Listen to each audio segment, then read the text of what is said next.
Can you guys hear me?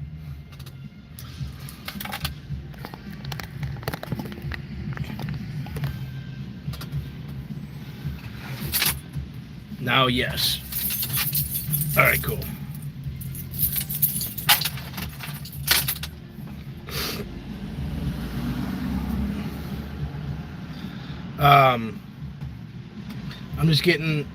I'm just here. We're on a little security protest stream.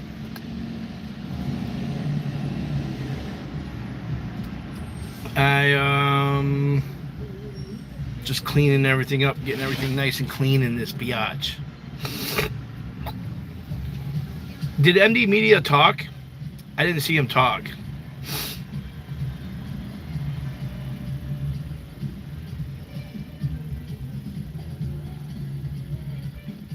So Danny was saying that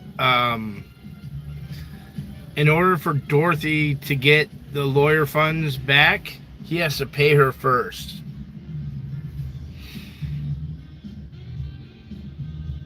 He did and made a police report. Good. He made a police report about them saying that they told someone that we were trying to kill the cops.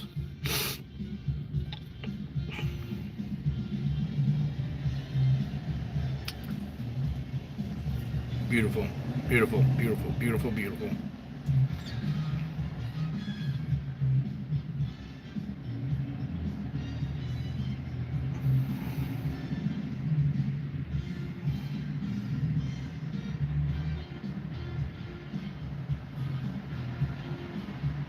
All right, cool.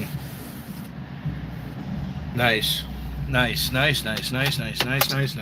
All right. Yeah. Yeah, that's just crazy that you have to pay. Yeah.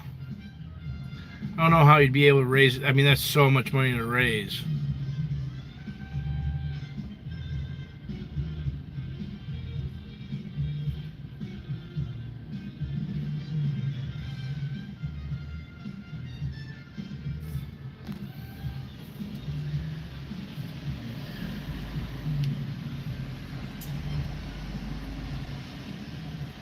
Oh, they are touching each other now, huh?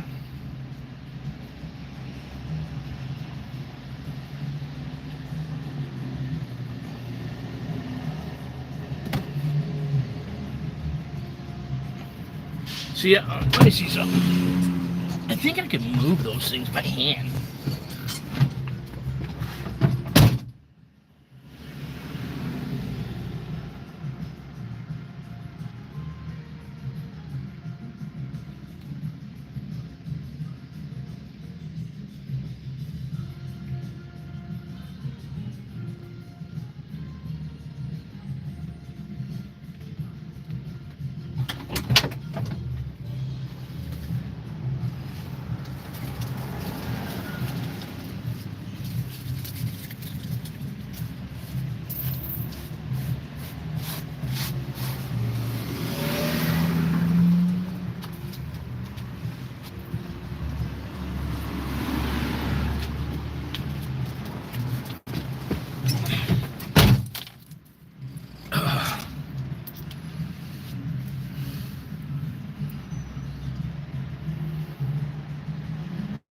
Yeah, they're not moving without me breaking them.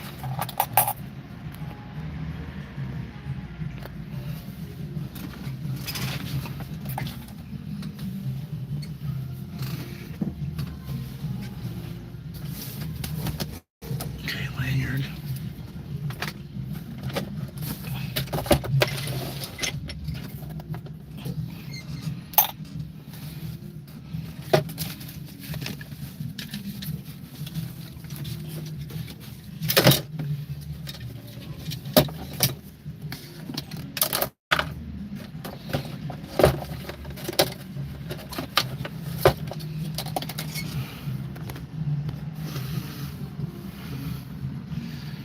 All right, I'm gonna leave you guys up here. Yeah, I have a kit that can move these. But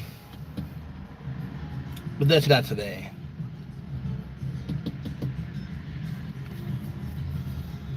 Pallet jack would move them.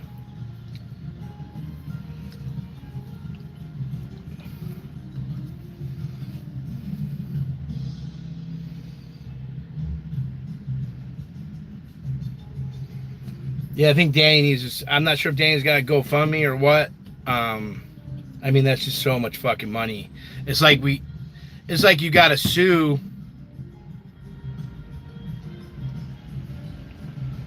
It's like you have to sue. All right, I'm going to go mess with some electrical wires. I'm going to try to get this backup camera running. And my LED lights. I got some electrical that I need to do.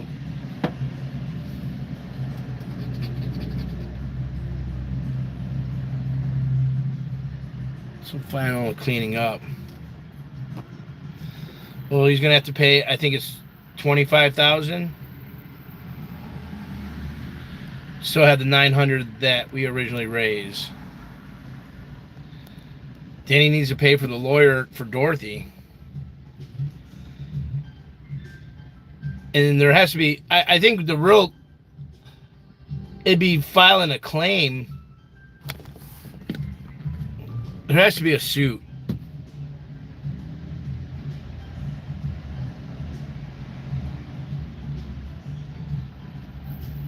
We really need to find counsel that could like represent us. Like we're in dire need of that. Until that happens, we're at a disadvantage.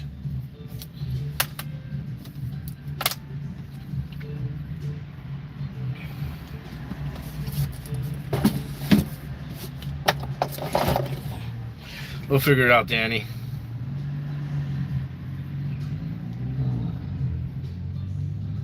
Since the other party lost our... Well, can set up a payment plan, and he's going to have to pay it.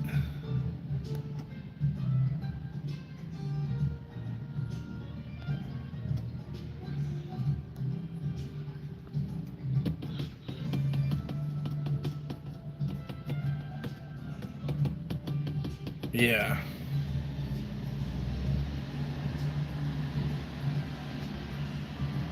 No, well, to pay for Danny's fees.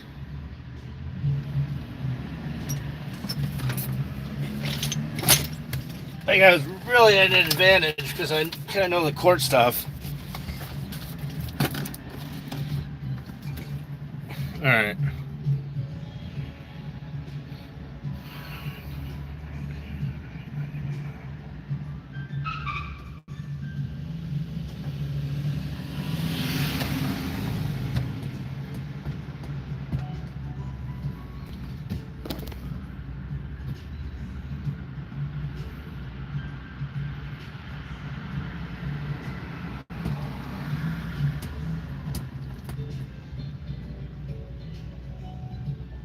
Yeah. Yes, Paige.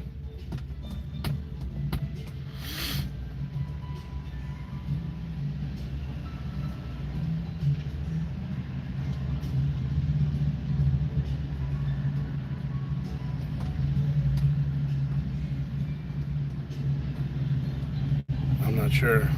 When we get the money back, it will be used for any legal issues the protesters would need, too.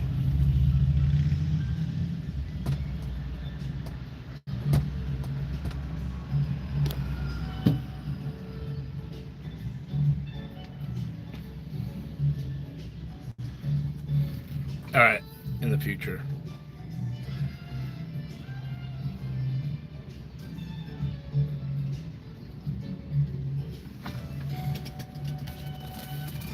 All right, I'm gonna go fuck with some of these wiring, get this shit together.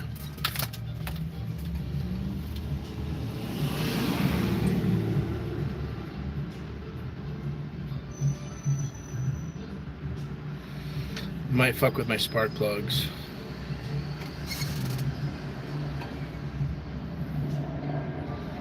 I wonder if I should do I don't want to do the wiring.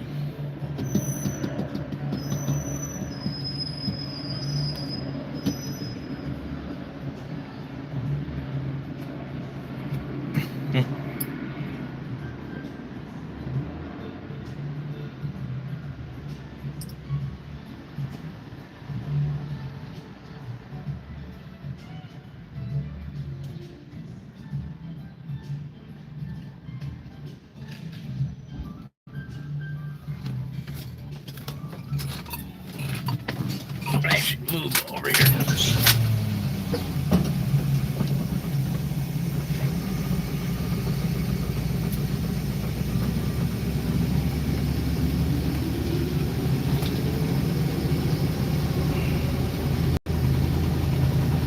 Yeah, Vince.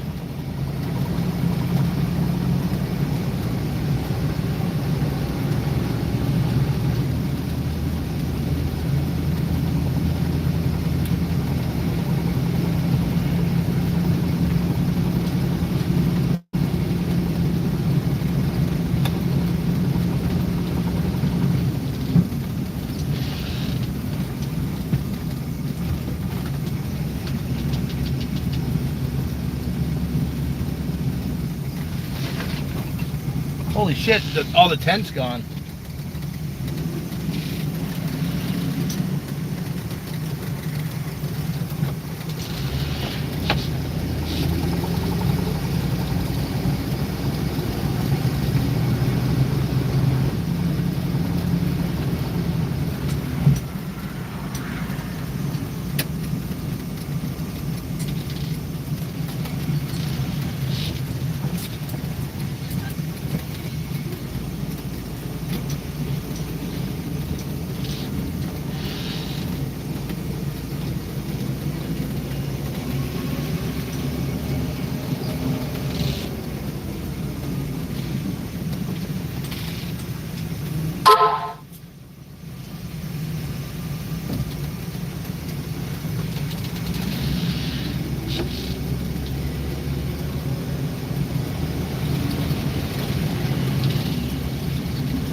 Gee, I think I just saw a little bit of that message, but I think you should do it.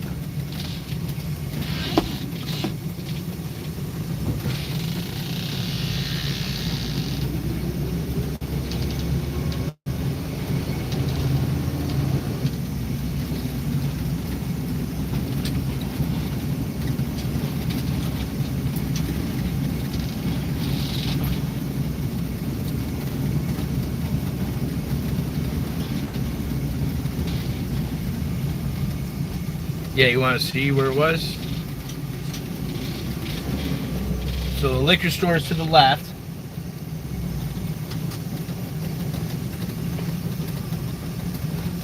Here's where Lara, right to the little left, is the billboard that they took down. This used to be the nursery for the children, right here.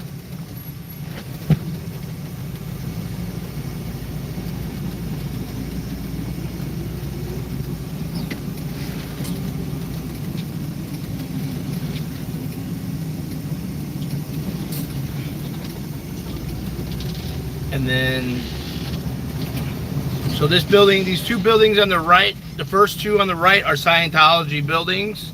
They're owned by Scientologists.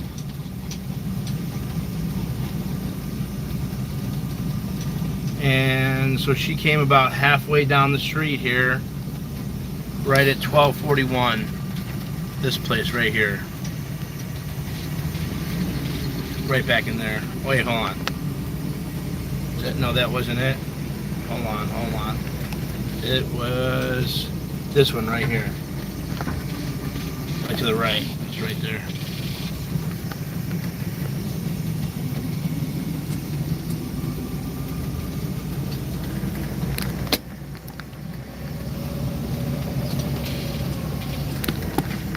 You're welcome.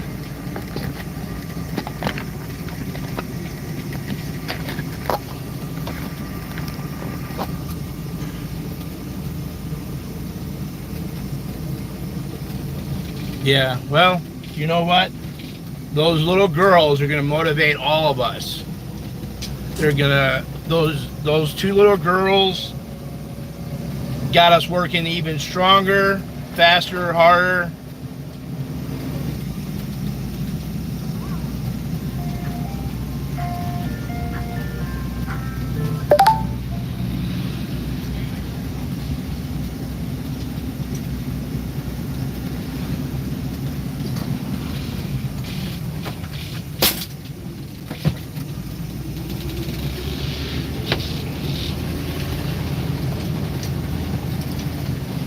gives us more fuel for the fire, for the commissioner meetings. So take that anger, join one of those commissioner meetings, one of the city council, any of them.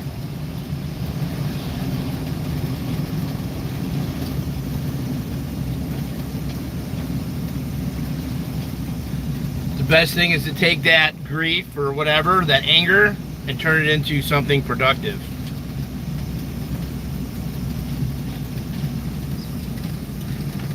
We know the name of the guy, and truthfully, that guy, I think, just exposed a big section of this, the Latino,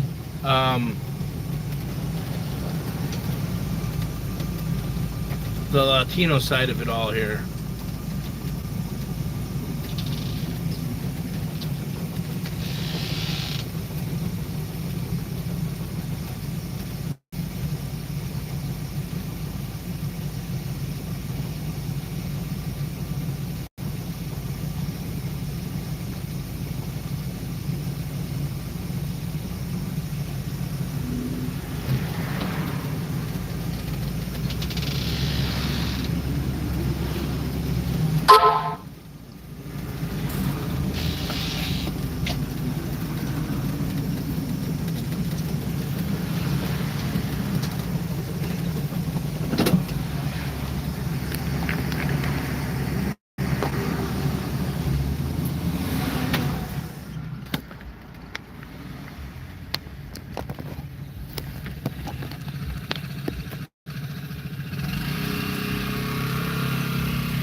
All right, man.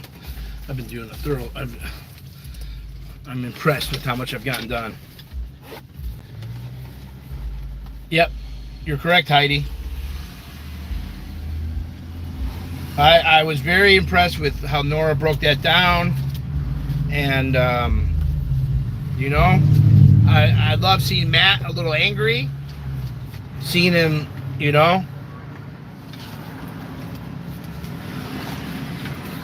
So I think 35,000 or 25,000.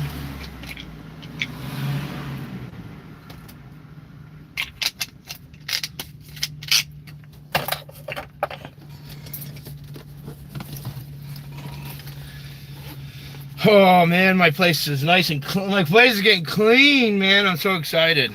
Everything's got a home. Yeah, he knew who I was.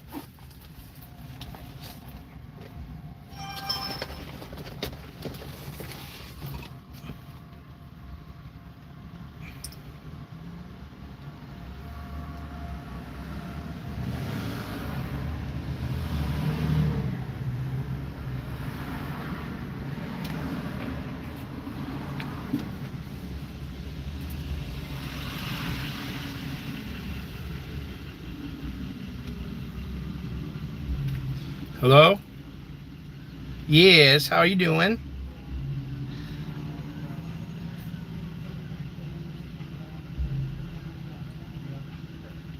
Okay, 5 o'clock, cool.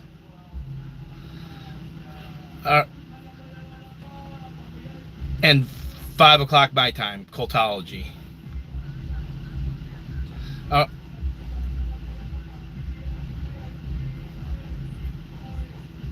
All right, and do you want to just send me the link for it, and I'll share it once you got it? Okay, sounds good. All right, much love. Bye. All right, I'm going on cultology tomorrow at 5. I'm doing an interview. Just hanging out, whatever the hell it is.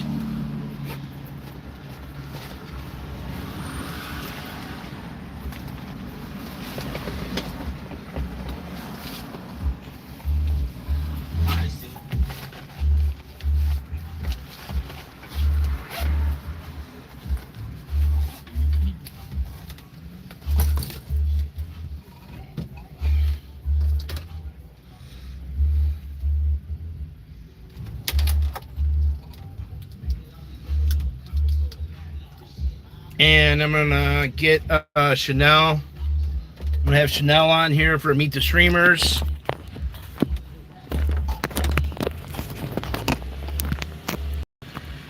I don't think I've done Danny either. I need to do Danny too. Oh, that's not even the right cord. All right.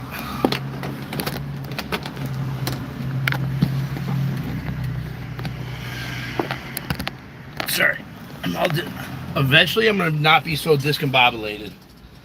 My fucking RV is getting there. It looks fucking sharp. Got all my laundry done. Everything's nice and tidy. I got wheat paste set up. Have I done a Meet the Streamers with Kelly? I don't think so. There's a bunch of them. I need to do a Meet the Streamers Carlos. I need to do a Meet the Streamer. I've done Matt already.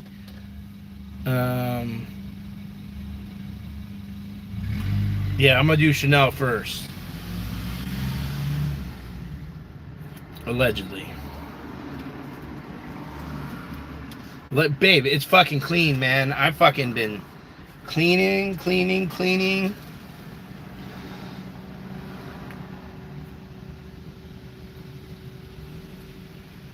No, I didn't forget to record Kelly's. Kelly had sent me an email asking if I would be willing to do an interview. And so we did it. She sent me like fucking 20 like very long-winded emails. I was like, Jesus Christ, I did not read this email, but I'll do an interview. And then we did the interview. It was like a 2-hour interview. And I gotta show you. Fine. Okay, we're pretty much clean in here. It's nice and shiny. Going to Laura.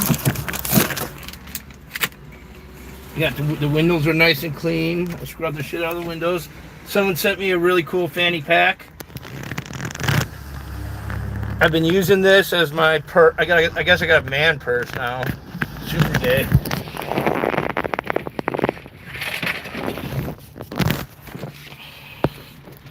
So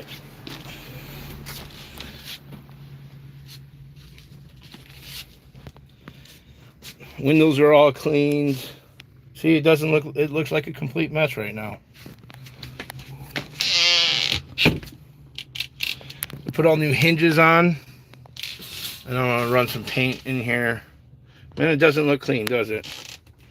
Just because I pulled the wires out to run the wire all the way across. That's why that's all out. I got double-sided tape. Some of the signs, I got the brackets for the light. I'm gonna try to get some of the lights together right now. I got the got this on yesterday. 1.5 inch trap. I just gotta connect this, and then that's done for the drain, for the sink. I just gotta make that final connection.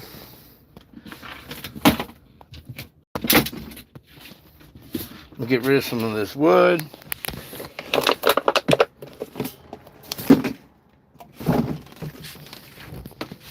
So I actually did a whole fuck ton of shit in here. You just can't see anything. I got that cleaned off this morning. I don't have any dirty clothes in here right now, except I have one dirty clothes. This is all clean. So yeah, it's getting there. Someone's in a log jam. Yep. I've been working through it.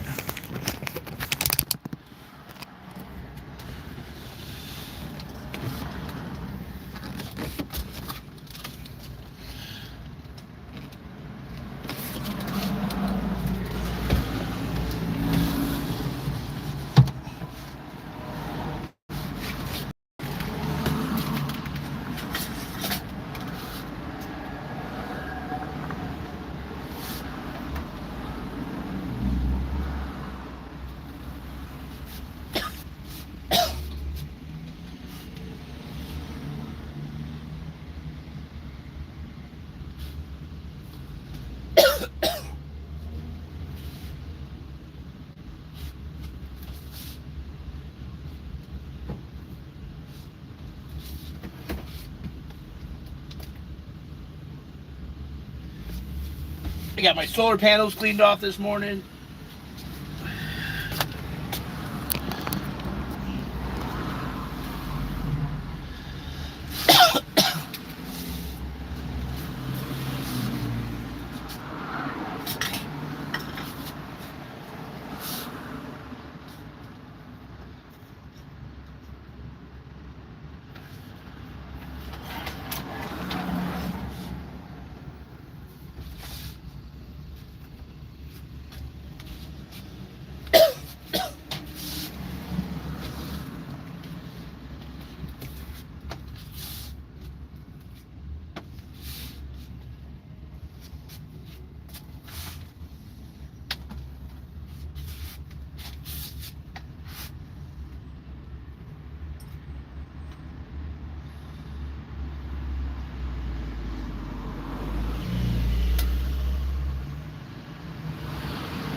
Really, that's just a nice sort of chestnuts roasting. Beautiful.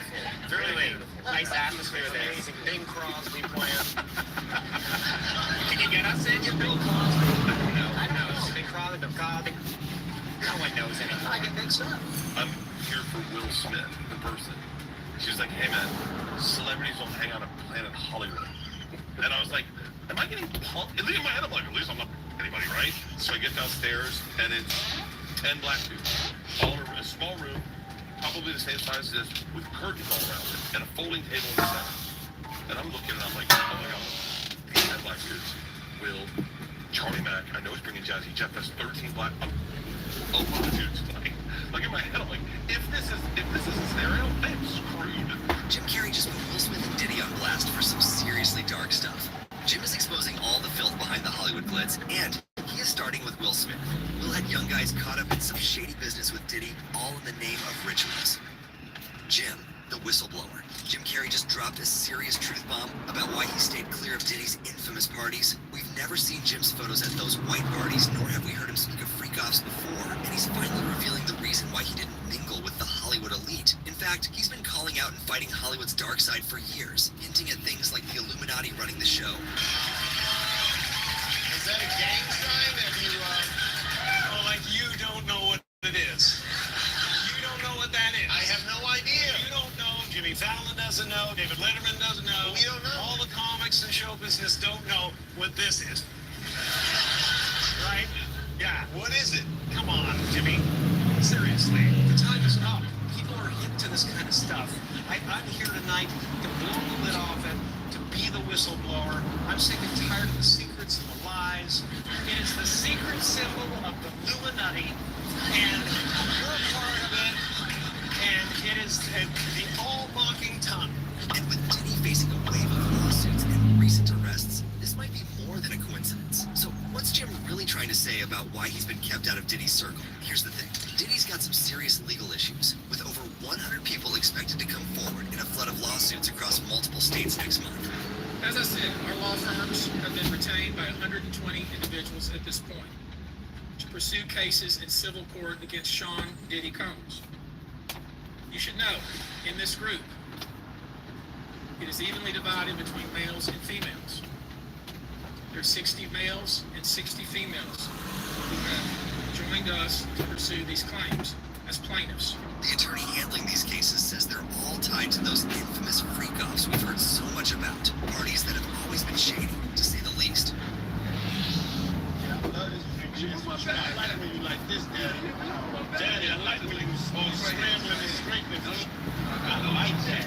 Wow, okay, I've got a lot. I can't tell. So, can't tell that one either. I mean, like actually cycling through them.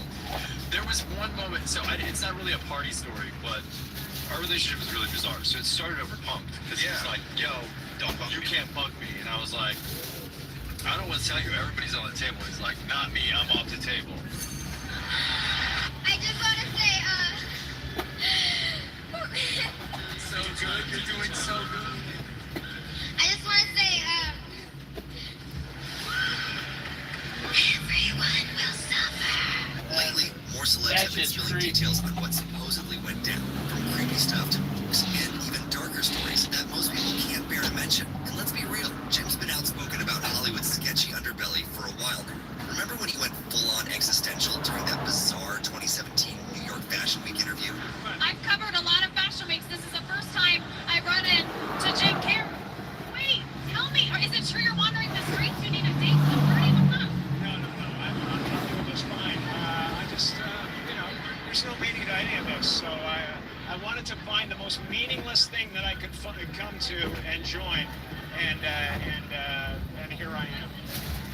They're I mean, you celebrating. gotta admit it's completely meaningless. Well, they say they're celebrating icons inside. Do you believe in Boy, icons? that is just the absolute lowest aiming, possibility that we could come up with. It's like icons. What do you believe in icons? People understand what Jim was doing. The Hollywood elite does not. Jim was dropping some real truths, calling out Hollywood's self-obsession, and maybe even distancing himself from it.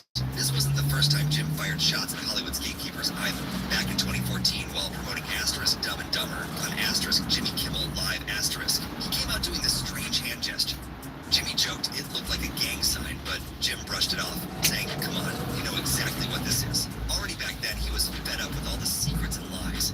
Jim even said that people on TV have been hired to keep us distracted, calm, and compliant. Another jab at how Hollywood might be a front for deeper agendas. And with all the recent news about Diddy's alleged dark side coming to light, it's got fans and Hollywood's gatekeepers equally shocked. But that's not all. Tommy Davidson opened up about why Jim stepped away from the spotlight. According to Tommy, Jim found massive success with hits like Ace Ventura, The Mask, and The Truman Show, but he's lately been focused on personal growth. Jim's journey has been more about becoming a better person and finding meaning beyond Hollywood's usual trappings. This might come about due to the fact that Jim had it rough in Hollywood.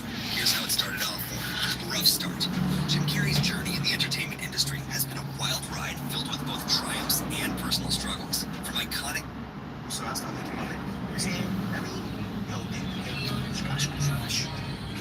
stranger to mental health struggles either. Jim makes people laugh, but he's privately battled depression for a long time and has sought professional help to cope with it. He was on Prozac for a long time. It helped him out of a jam for a little bit, but he did not want to get hooked on it. He realized that everything was just okay and that he's going to manage. However, it did not go unnoticed. The buzz around Jim Carrey's sudden retreat from the spotlight has left people worried. He was once the life of the party, and he now seems to be living in isolation. Since stepping away from Hollywood in 2022 to focus on his art, he's kept a low profile, and reports say he looks like a shadow of his former self. He said it loud and proud. He has enough, he's done enough, and he is enough. But that does not mean that he's not paying close attention to what is going on. Jim Carrey didn't hold back when it came to calling out Will Smith and Chris Rock after that infamous Oscar scandal. He told the media he was completely disgusted by what happened at the 2022 Oscars when Smith slapped Rock for making a joke about Jada Pinkett Smith's haircut. For Jim, that was a clear signal that Hollywood has no purpose, no direction. He straight up said he felt sick watching everyone give Will Smith a standing ovation after that mess. I was sickened. I was sickened by the standing ovation. I felt like Hollywood is just spineless, en masse. And it really felt like, oh, this is a really clear indication that we're not the cool club anymore. People wonder if Will Smith's protectors are behind all this drama. Many think Chris Rock didn't sue Will because of the supposed power Will holds in Hollywood, which lets him get away with a lot. Will and Diddy. Rumors suggest that Will gained this power by engaging in some pretty shady activities. things you might not want to know about. For a while now, accusations have been flying around that Will participated in certain rituals for power, some even involving gay stuff. Jaguar Wright has even chimed in on this. Well, no. That your husband was doing things to boys and did stuff to your son, and you ain't do shit about it. Bilal told me everything. And who is Bilal? He's Will's former assistant and friend. He got more tea to spill. The reason Will responded, the reason why Jada responded, because they know it's true. Will's never responded, and they responded in less than 9 hours. They did. That was a fast response. That was because he know what I saw in that dressing room. He know other things that I saw. She did all this to try to scare me, but I fear no one but Allah. Jada, listen, in 2 weeks, if you don't sue me in 2 weeks, if Tasha K will have me, I'm back here, and I'm dropping evidence, period. You said I extorted you, you said it's a money shakedown, you said a lot of things about me, and you know that the things that you said were untrue. Let's get into a little bit more of it. Jada runs Will, period. Me and her have war. I'm gonna put Will to the side.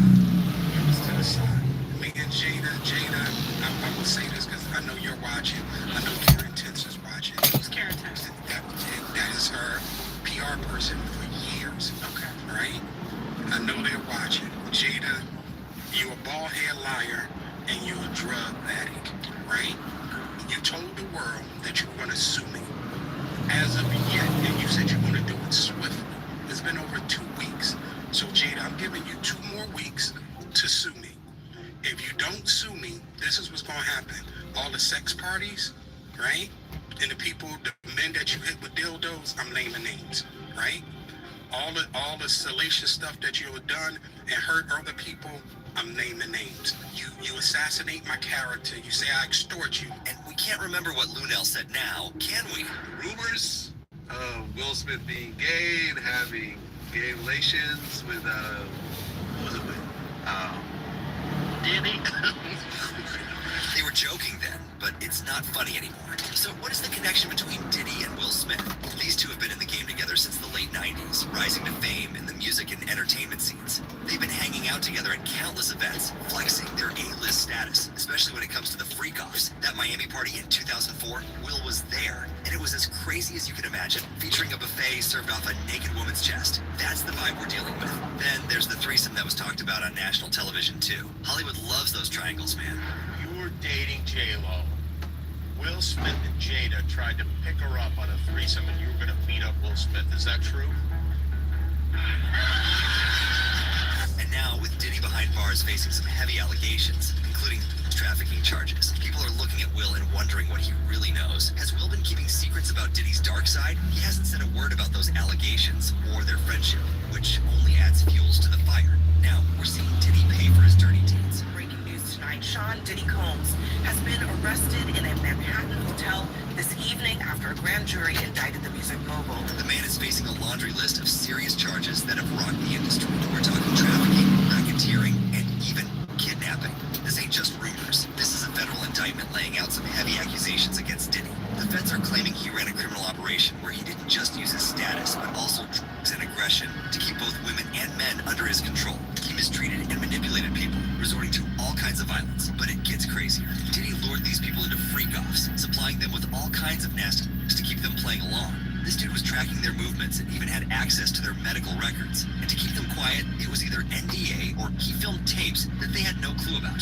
During the raids on his crib, authorities found a stash that raised eyebrows. Guns, ammunition, and over 1,000 bottles of lubricant. They even discovered narcotics like ketamine and GHB in the mix. Here's the interesting part. Diddy has pleaded not guilty, claiming he's going to fight all these charges. But with everything piling up, it's difficult to see a way out for Diddy that doesn't involve life behind bars. And this ain't just about the Diddy accusations. It's about the potential fallout in the industry.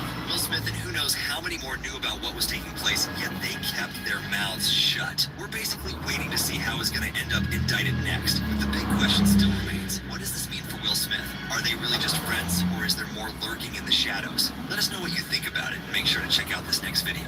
You know what I mean? I got my Diddy card. I'm sorry. I started licking my lip. You know what I'm saying? You know what I mean? Yo, Diddy, you gave me the whoosh gosh whoosh wash. You gave me the whoosh gosh wash. The whoosh wash. Diddy. Yeah, son. You know what I mean? You gave me the whoosh gosh wash. I love it, yo.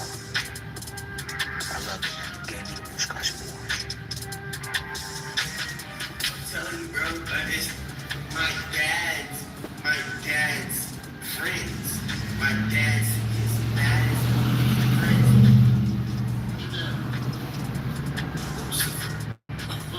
So you won't believe it, but things just got even crazier.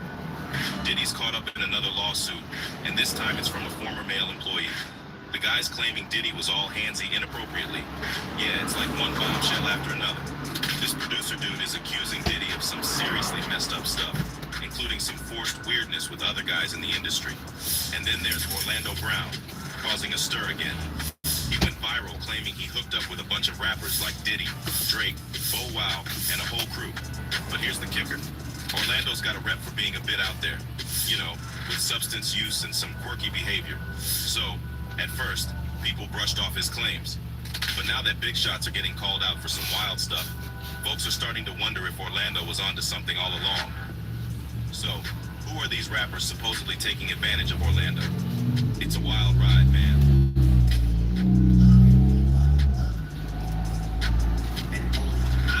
Just like Diddy. The same thing with Diddy.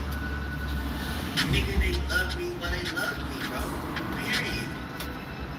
And I know it's them. I'm not trying to be no dick, you know what I'm saying? Them my, you know what I'm saying? And they bombs, where they switch into the little mom, they go morphing and shit. They bombs and my dick. I said morphing. So hold on, wait. Them my dick, bro. But before we hear Orlando dropping bombs about Diddy and what is really going down behind the scenes in the rap game, we have to dive into Orlando's past. You know, get a feel for the guy behind the headlines. All right? If you were a die-hard Disney Channel fan back in the early 2000s, chances are you've got a soft spot for That's So Raven. I mean, who could forget Raven Simone and her crew, Chelsea and Eddie, right? Now, Eddie, played by Orlando Brown, was the funny guy of the group, always cracking jokes and dropping impromptu raps. But once the cameras stopped rolling in 2007, things took a turn for the not-so-funny for Brown. Dude started making headlines, and not the good kind. We're talking arrests for drugs, assault, and some seriously wild behavior, like showing up at someone's place barefoot with a box of wine. It was a mess. Despite trying to keep his acting and music career going, all the drama surrounding Brown, including his rants about Hollywood being shady, kind of overshadowed any progress he made. Let's dive into his story and see where he's at today. Now, before he was Eddie on That's So Raven, Brown already had some screen time under his belt. He popped up in movies like Major Payne back in '95, then did the rounds on sitcoms like Family Matters and Two of a Kind. The guy was everywhere, but it was That's So Raven that really put him on the map. Disney Channel's first show to hit 100 episodes, paving the way for spin-offs like Cory in the House. But as the characters grew up, Disney decided it was time to call it quits in 2006.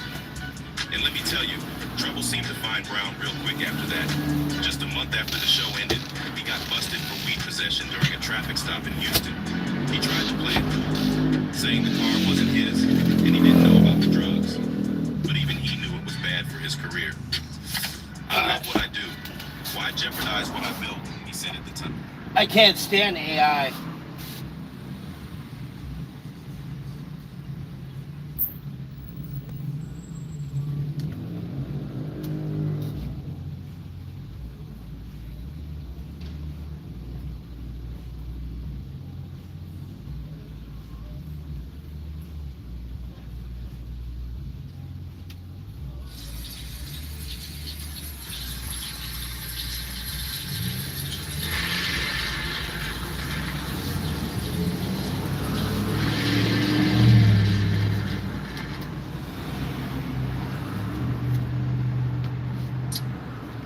Hello guys, and welcome back to another episode of No More Kids in Scientology. And in today's episode, you guys, we're going to continue covering the recent failed attempt of a child to save himself from being stuck at the Blue Building. So, I don't know if everyone has seen what looks extremely fishy. This is the man that came running after that girl, the alleged father. And here we found him, living it up with his buddies, the cops. Some sort of possible LAPD cops that he's very, very friends with. Look at him here. Hey, what's up? This is all posted by Rage Against the Dark Arts. And here we noted, imagine how stupid the LAPD is to be safe pointed by this man. This man apparently is all it took to start their little fraternizing bro love fest party. The kid traffickers seduce the LAPD officers. Because this is the evidence that we do have. That they're very, very chummy, that they're very into fraternizing, that they are, you know, it's weird. Like, here it is. Him talking about how I put aside my worries of my princess, my daughter, and went out to fulfill my commitments. So, it looks weird that he's talking about, and he's putting this for himself.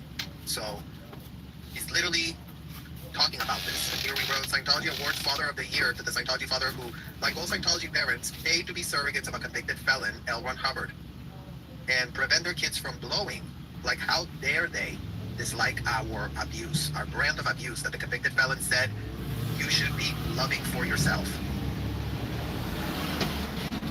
So here we have again these weird photos. Like, this is weird.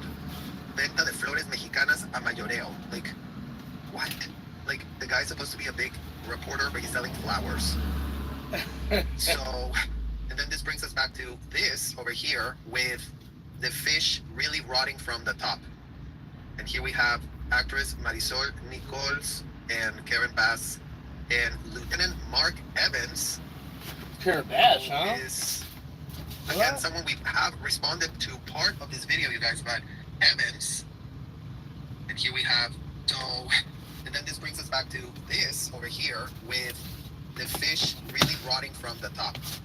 And here we have actress Marisol Nichols and Karen Bass and Lieutenant Mark Evans, who is, again, someone we have responded to part of this video, you guys, but in order to contextualize what we're really running across at the LAPD, we really have to, like, pull this string and really start actually contextualizing what in the literal hell is going on with these people, and why is it that we saw all the troubling indicators that were video recorded.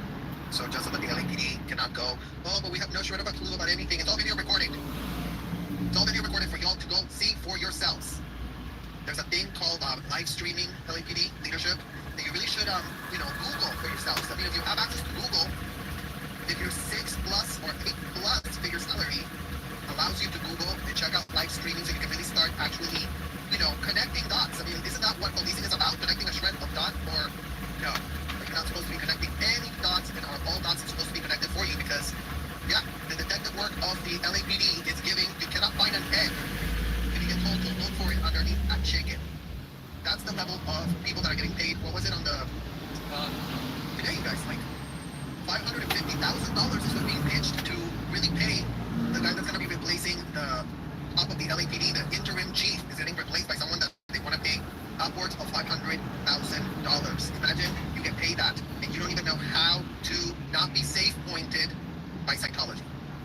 Imagine how stupid you have to be collecting that level of salary and just being so clueless. Apparently that salary allows them no access to Google. Never mind that the LAPD, their place of business, pays for that already for these officers. So they can't claim that they don't have access to check anything, to connect any dots.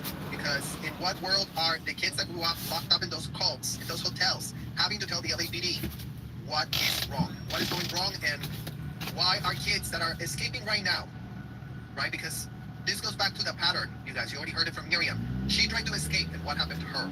The LAPD brought her right back. The LAPD is groomed to be Scientology's surrogates.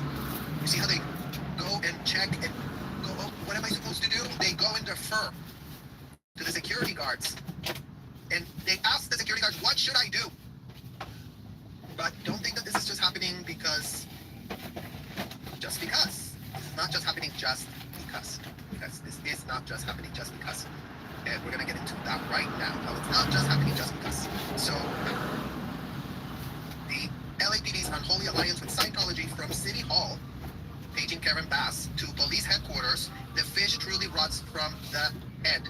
Today we connected dots on the appalling chain of corruption running from the mayor's office down to LAPD, all in service of shielding Scientology's long-standing abuses. We start at the top with Los Angeles Mayor Karen Bass, a public ally of Scientology, who has touted L Ron Hubbard's supposed virtues. Remember, guys, we covered her yesterday. Oh, L Ron Hubbard, he's so great, he's so wonderful. Karen Bass finds L Ron Hubbard amazing. Finds nothing weird with getting up and making fellas that was out of his mind, trafficking kids on a ship. A name for himself. So start y'all's petition to change Sunset Boulevard to Charles Manson Boulevard. I think that would be a great idea. That would be a great idea. I mean, if we're already on L Ron Hubbard, let's just, another one of L Ron Hubbard's students.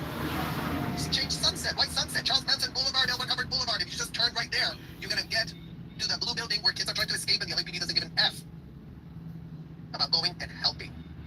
You can write help on the window, they still don't give an F. You can run to a neighbor that you don't know what in the hell, just knocking like Ruby Frankie kid style. But no. The LAPD sees nothing, they don't see nothing, everything is great, everything is wonderful. These kids are having religious experiences according to the LAPD. Mayor Bass praised Hubbard's so-called creed about treating people with respect, yet the same great man engineered policies that explicitly enable the systemic abuse, the isolation, and the control of all kids within the Scientology hotels and commercial buildings.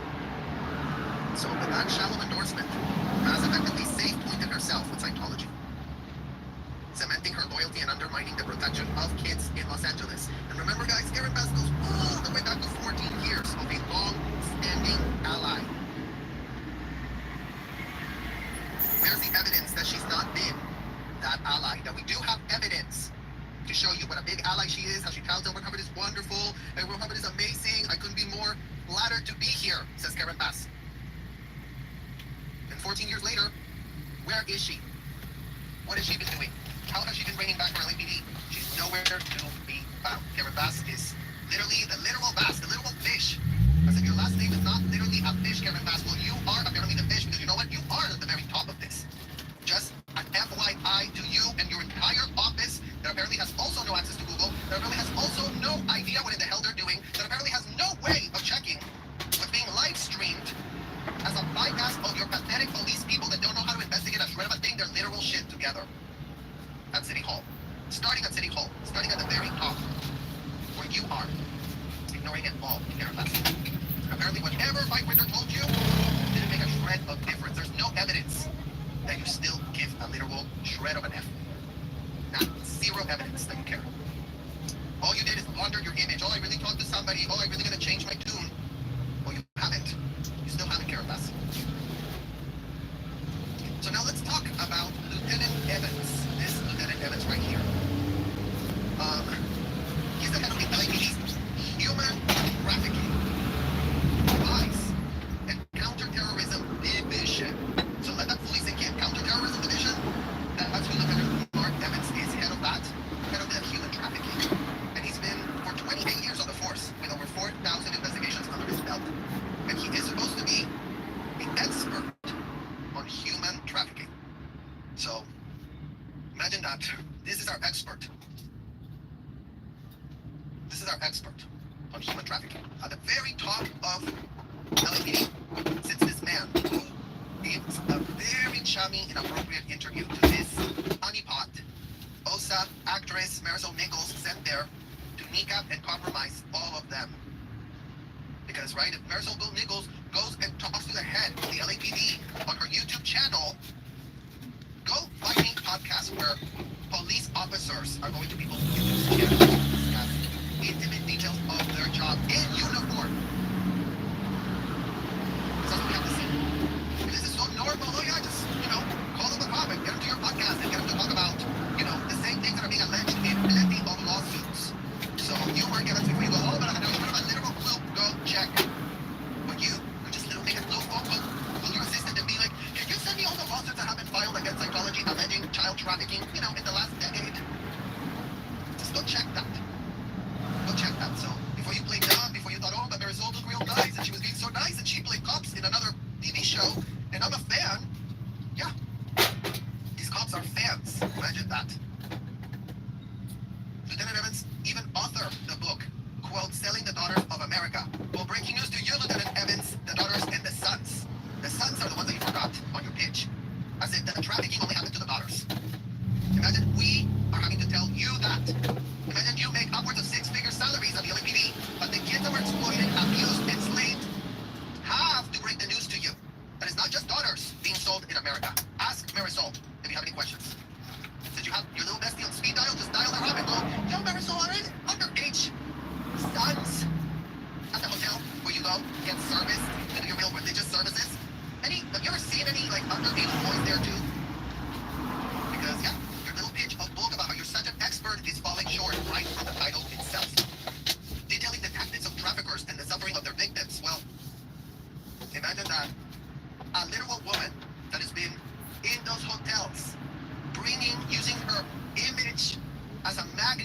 grabbing people. Oh, come here, family of Scientology. Oh, look at me. I'm a very successful actress. My name is Marisol Nichols. I'm so great. I'm so wonderful.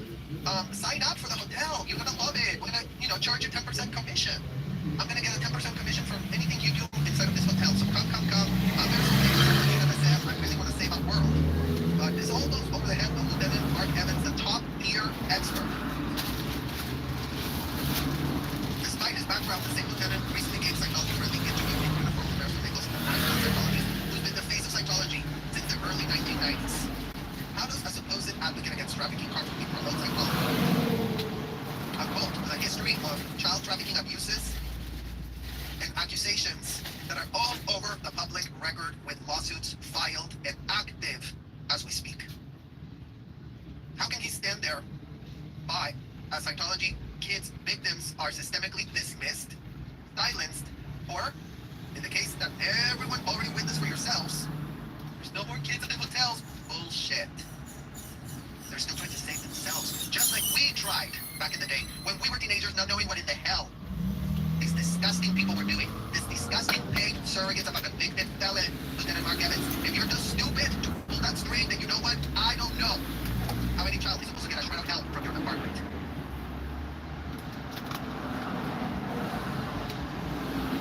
This cozy relationship between the LAPD and Scientology is more than troubling. It is downright dangerous. Just this past week, a minor managed to escape from the Scientology's infamous blue buildings, only to be forced back into captivity by LAPD officers of the North Hollywood Division. Northeast Division. She was just turned over to her Scientology father, who promptly took control of the crisis, while other officers looked the other way, acting that this was, something better handled internally, just as they've been groomed, just as they've done. Since every child has never been helped, or have they, Lieutenant Mark Evans, because it's up to you to give us the files of what kids have you helped. And if you had helped any kids, then why the hell are you doing an interview with Marisol Nichols? Why the hell are you not asking her questions? In what world is Marisol Nichols questioning you about how you do your job?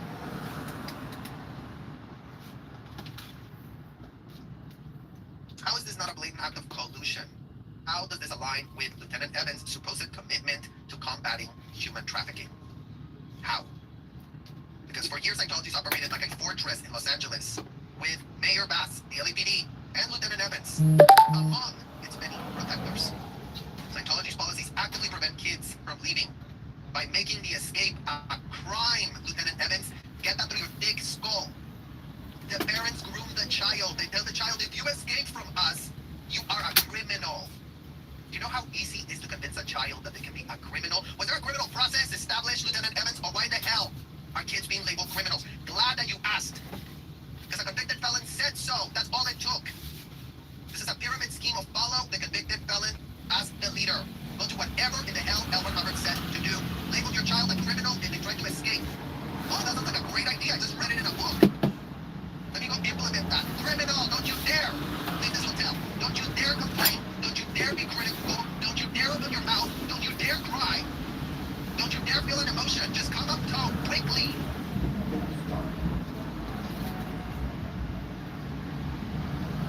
Scientology's policies actively prevent children from leaving by making escaping a crime with their twisted doctrine pitched by a convicted felon who is not an American-bred god. Imagine you're too stupid to see that. You're too stupid to find out on the public record, even though there is all the records for everyone to see. In what world is a convicted felon a god? Can anyone explain that? Apparently just in America. This is an America situation, because don't forget, you guys, this American-bred god has been exported all over the world. Is where these people are operating as we speak. Nabbing kids, locking them up against their will, abusing them, and telling them if you complain, if you leave, if you criticize, you are a criminal, it's your fault. So who's having a religious experience there? Predators.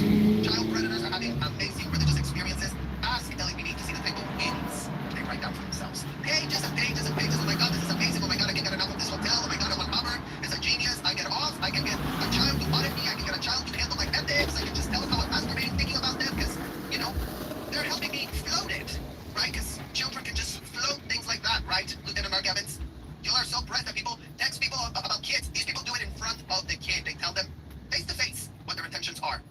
Oh yeah, you were my wife in another lifetime, and I remember, doing out duty with you.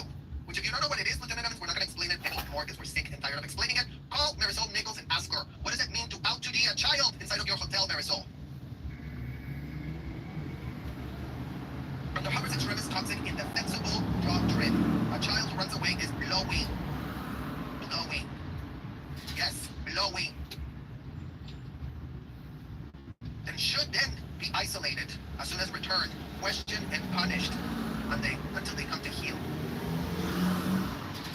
The very idea of seeking outside help is condemned. And any dissatisfaction is labeled a sign of wrong and being a degraded being and an enemy of psychology. Yes, this criminal label is placed on kids. Remember, the convicted felon told all psychology parents that these kids are adults, and that's all it took. Psychology children are groomed to think of themselves as adults in small bodies, responsible for their own suffering, effectively stripping them of their right to safety and denying them of a shred of childhood. Lieutenant Evans, call Marisol Nichols and start asking her some goddamn questions. That would be a great idea for you to start really using your cell phone that we pay for to have that conversation, to call her in. Yo, can we come in and have a little coffee, you and I? Can we have a little chat as besties?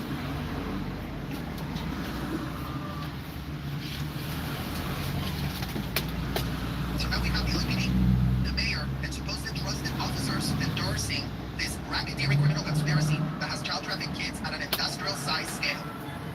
With the blessing of everyone in the city of Los Angeles, aka known as complicity in criminal acts, normalized because everyone is pretending a convicted felon is a god. In what world is this acceptable? In what world is this logical? And in what literal world is this sensical, much less legal?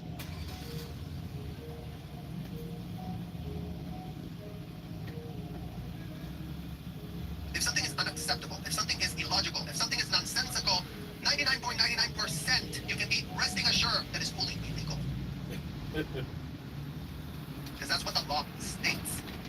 Okay? These are parameters of common sense that we're writing down here so we all pretend that we live in a civilized society.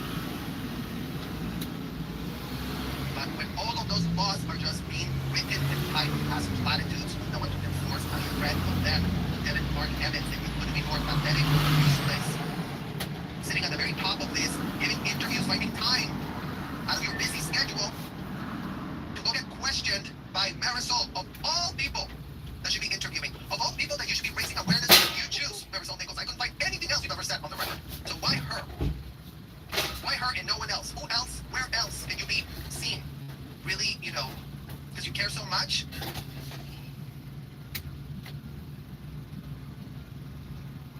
The LAPD is responsible for enforcing the law. For decades, it has been selectively looking the other way when it comes to Scientology's systemic institutionalized child trafficking of minors. Instead of protecting children, the LAPD is facilitating Scientology's tactics. Scientology isn't subtle about its intentions. It trains parents to discipline and fully group with special word salad pitched by the convicted for fraud felon L Ron Hubbard that any child who dares to attempt to escape is to be dealt with internally inside the hotel or commercial buildings as the rated cells are a full blown. Then they turn around and use the very well safe pointed allies like their past and their besties at the LAPD, including Lieutenant Mark Evans, to keep them utterly free from a shred of scrutiny. No, nothing to see here. Everyone's having religious experience. We've been told, and we've been told that God that it could be more religious. It could be more about doing. Received a call. 3:39 p.m. Monday. Like everyone that's getting called out right now will be completely blindsided at best unless you fully know. Unless you fully know and you don't give an F. We'll still give you that level of idiocy, of plausible deniability for yourself. Because maybe Marisol Nichols is very good at her job. Because you know what? Her OSA handlers are very good at their job. Oh yeah, make it look real organic, Marisol. Just go tell her that you just haven't been booking anything, but you really want to research a role. Let me just do some research. Let me roll around in the LAPD cars. That's what Marisol Nichols is. That's her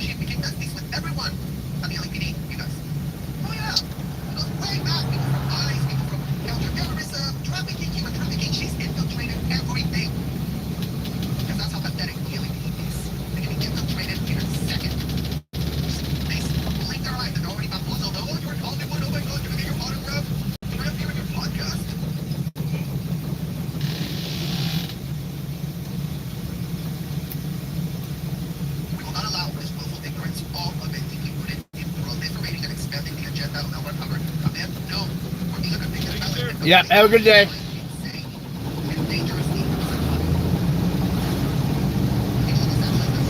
That van did not get a ticket. This car's in the red zone.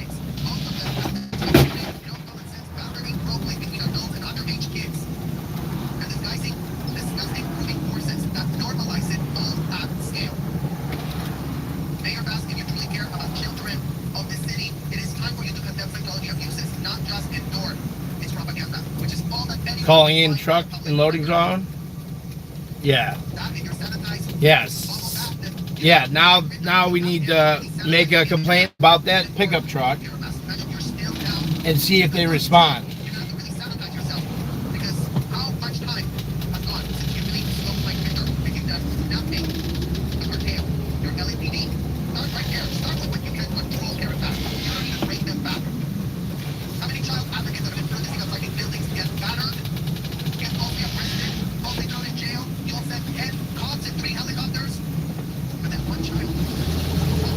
Man, we'll get through.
Yeah, Jennifer's younger, Janet's older.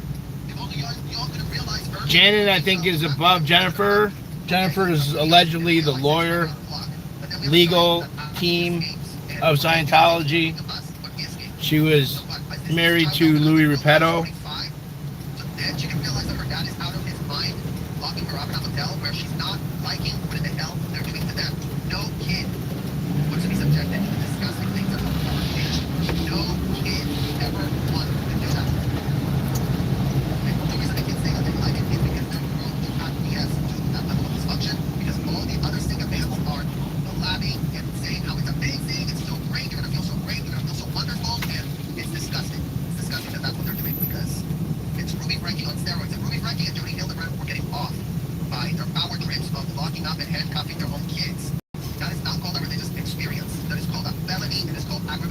See, that's what we need to do every time. We can put it in that mind maps right away.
We now put magnets on the floors and in every door. Now everything has magnets, and you have to have a special permission before you get out. Like, everything is always crisis managed. If this happened, and we found out, Scientology is making sure that this doesn't happen again, which actually shows you how crooked and disgusting and premeditatedly criminal they are, because they don't give an F that a child is abused. They give an F that they got exposed to a child being abused.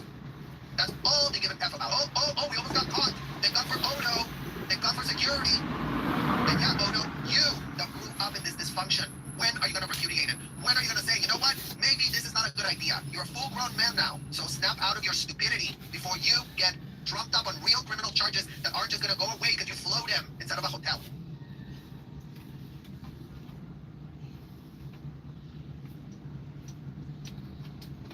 And thank you, users of Scientology. Yes, I've said this repeatedly, and this is firsthand. LAPD has been buddies with COS for decades. This is a decades-long bestie-westie relationship, cushy, fraternizing, inappropriate from A to Z. Scratching each other's backs, continues favors. This was by design. There was an RTC program I was running. And Karen was there in the late 80s. Imagine how long they've been working on this guy. They're very, very, very, very pressed. That's why Janet is always emailing everyone and just being a pest. They're like pests. They're obsessed with their sycophant, disgusting Grandmaster Daddy, convicted felon L Ron Hubbard. We're really gonna save our world if we really do get everyone to do what in the hell we're doing. So imagine the crooked, disgusting, indefensible stand that if you go and enslave all kids in the world, if you go and tell all kids that they're literal adults, that's how the world's gonna get better. You don't have to come out if you're like, if you're not decent. I don't mean it. Oh, shit. I want me to tell you something. So are you gonna come back? No. I'm good. Damn it. Hold on. Nothing major, but like that one we did about it. Don't say it's nothing to get alarmed about yet. But at the city hall, like I know this is the cops, the same cops, and I'm constantly dealing with them. What is this thing weird?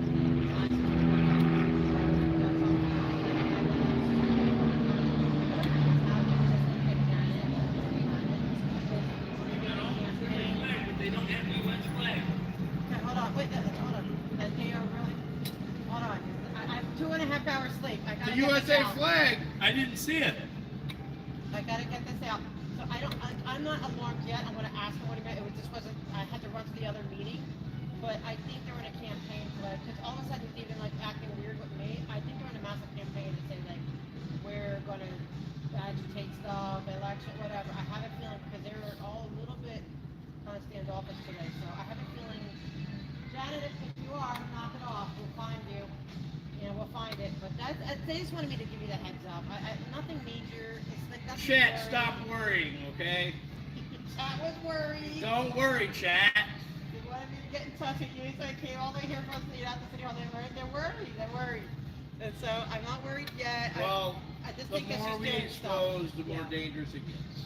True, and the more that, but then they're exposing themselves because there's no way they would have known all that without her, like, on the getting on their case. I mean, I've called a good amount of pigs, so they might. Are you kidding me? What they say there, go puppet, like you're tame compared to them. So no, it's not that. I'm telling you, Jen, I really believe that Jen is there saying, these guys, you have to. They want us out of City Hall, so they're trying to ruin our reputation with these cops. Yeah. Because I've always had nothing but good, gotten along with them. As long as you keep going to City Hall, they could remove you. You just come back the next time. Exactly. That's all that's happening. That's it. So they're just, scared, but right? But remember, you guys, they have microphones. Oh, I know. I want them to hear. Johnny, we know what you're doing. We know you. We already know what you're doing. So you've been duly advised that your name did come up. Cool. But I didn't feel it was in a malicious way. I think it was. Well, that's good. More like, well, if you know them, then it can't be that bad. Maybe that type of vibe. Because they've been dealing with me, but just, yes, that means your name's being brought up. So there must be some kind of flaw, something. Remember when you were there the day there was like the two,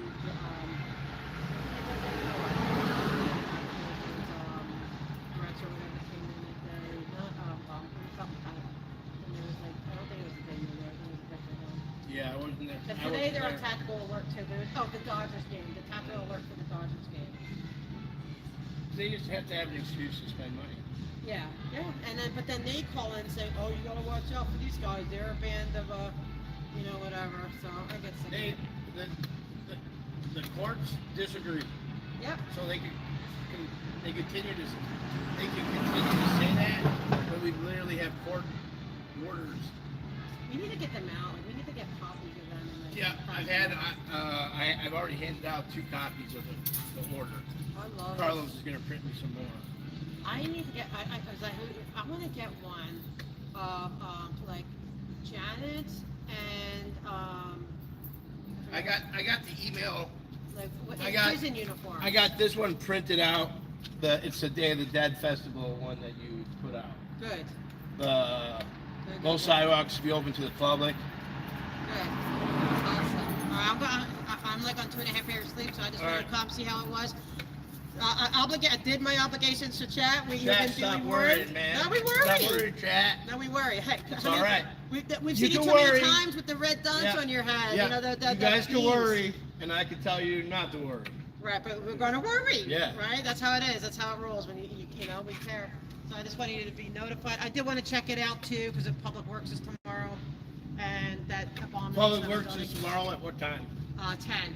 10. And then it's 10 a.m. and then they have the regular city meeting, and I don't know what's in the afternoon. I saw some cancellations. I don't know if it's for tomorrow or not. But they're trying to get rid of our free speed. You know how in the Public Works they have where you get 2 minutes per agenda item up to 10 minutes plus 2 minutes. Yeah. They're voting next Wednesday to change it to where it's only 3 minutes total, like city council Yeah. and the police. I'm like, they don't need to. I said, you guys don't get enough people in Yeah. to warrant that. You know? No, Yeah, you that- have 100 people on spot to speak to the cops in the city hall. That you can kind of see why they do it, but they just want to exert. But I talked to one of the commissioners, and he says, we know you guys aren't going away. He goes, like, he wants to see it put on the agenda so we can, because he goes, I hate that I can't respond during public.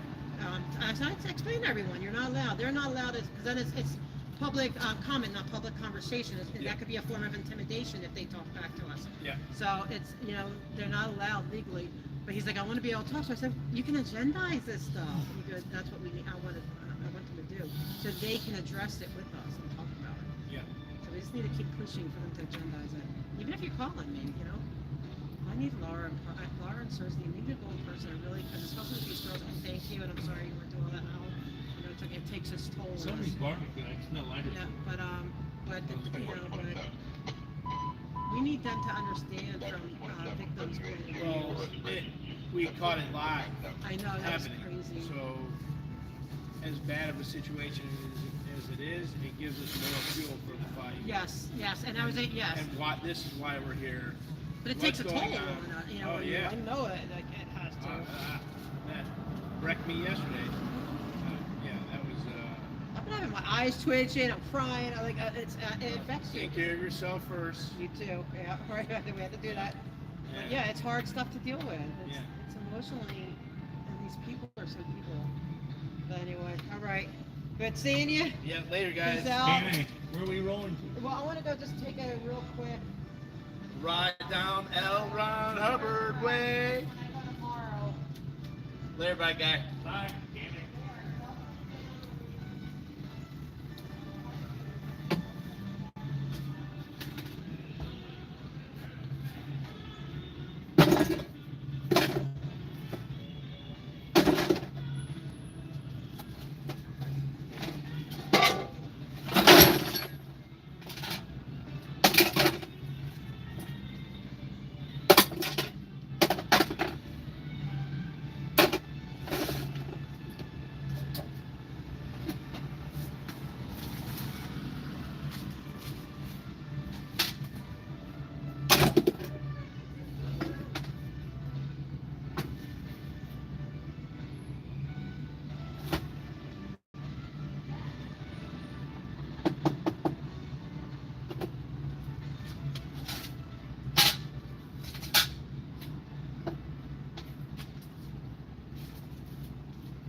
morning.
Hey. Oh, man.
Holy. That was a good interaction.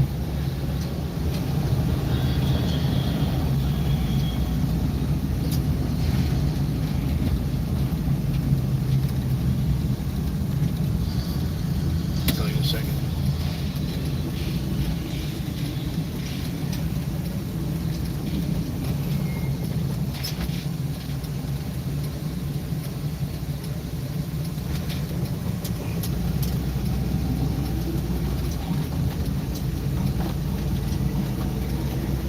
All right. Well, they fucked up because parking enforcement,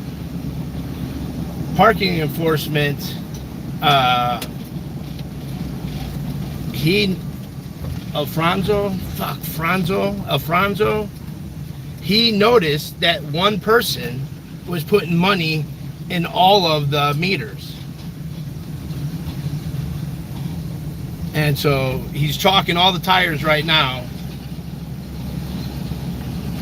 Alfonso, I'm not 100% what it was. Something like that.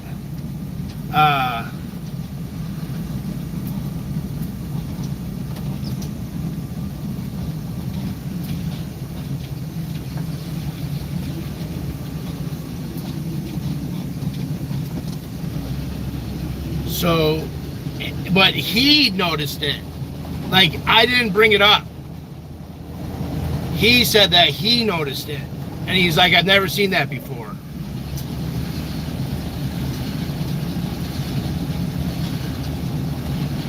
Ted on Audits Live. Look at that. This spot right there.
Yeah, so hell yeah, that's a major little fucking tiny little win. One person paying for all 5 of the meters. And he was like, I was like, yeah, he said it. Yeah, so that's good. It seems like such a stupid fucking thing, right?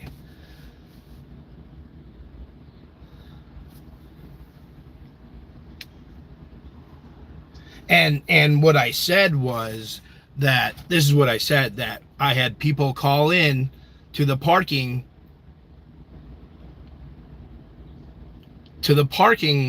department to make a complaint about that car. So that's what we need to continue doing, that stupid little shit, because they have locked down all these parking spots pretty fucking solid.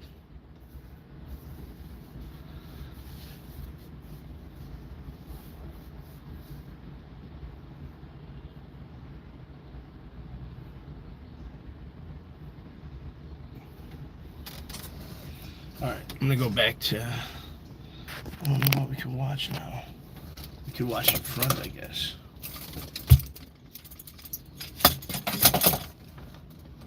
We got a different view here right now. I could probably put you up on the roof if I wanted to.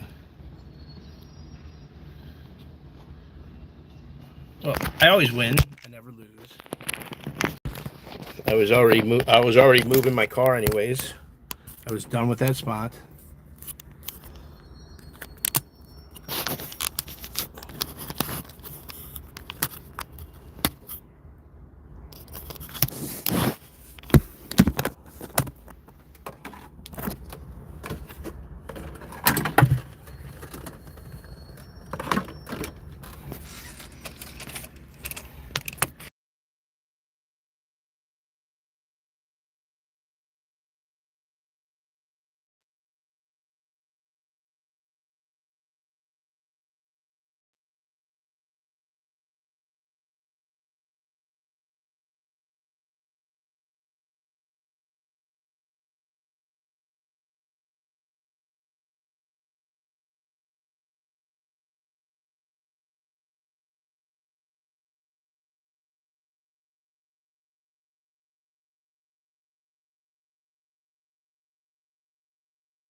Oh, sorry, I'm muted.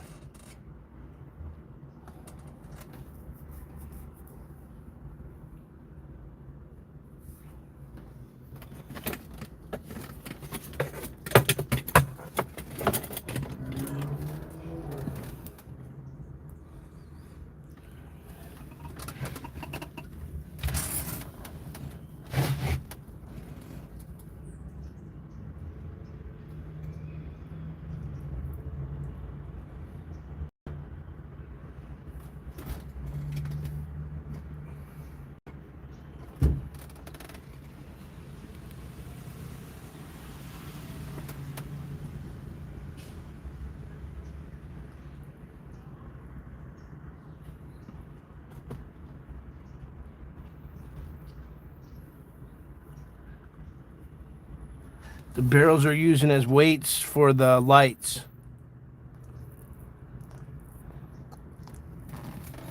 You got both the tents removed.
I bet you they're going to keep that one.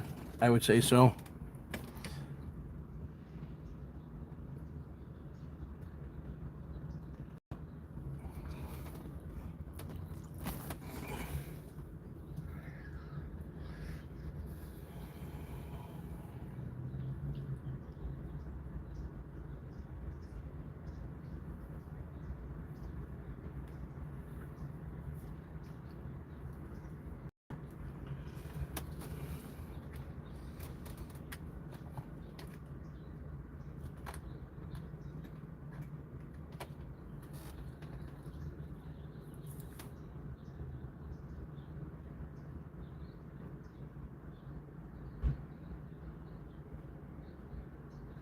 So we are L Ron Hubbard. You see where the truck is across? That's L Ron Hubbard. That's the other entrance into the front parking lot. We're at the other side of the entrance. We're on the other side of the parking lot. That's Sunset right there. Kaiser Hospital across the street. So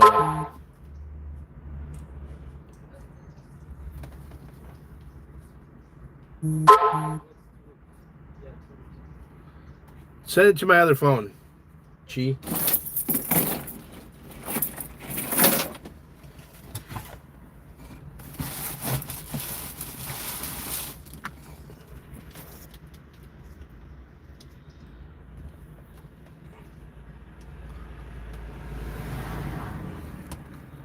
All right.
Detained, battered. They're nowhere and should then be isolated. The LAPD is responsible for enforcing the law. For decades, it has been selectively looking the other way when it comes to Scientology's systemic institutionalized child trafficking of minors. Instead of protecting children, the LAPD is facilitating Scientology's tactics.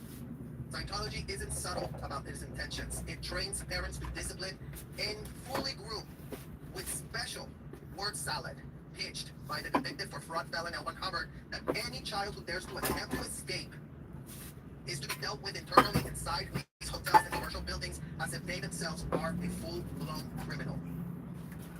Then they turn around and use their very well safe-pointed allies like Aaron Bass and their besties at the LAPD, including Lieutenant Mark Evans, to keep them utterly free from a shred of scrutiny.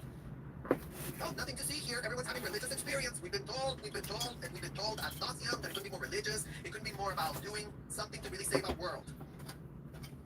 That's all it's taken for gullible idiots like everyone that's getting called out right now to be completely blindsided at best, unless you fully know, Lieutenant Mark Evans, unless you fully know and you don't give an F.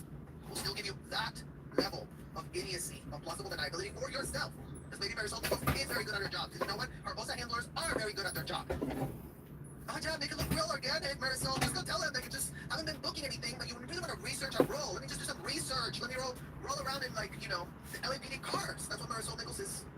That's how she became besties with everyone at the LAPD, you guys. Oh yeah. Look way back. People from ICE, people from counterterrorism, trafficking, human trafficking. She's infiltrated everything.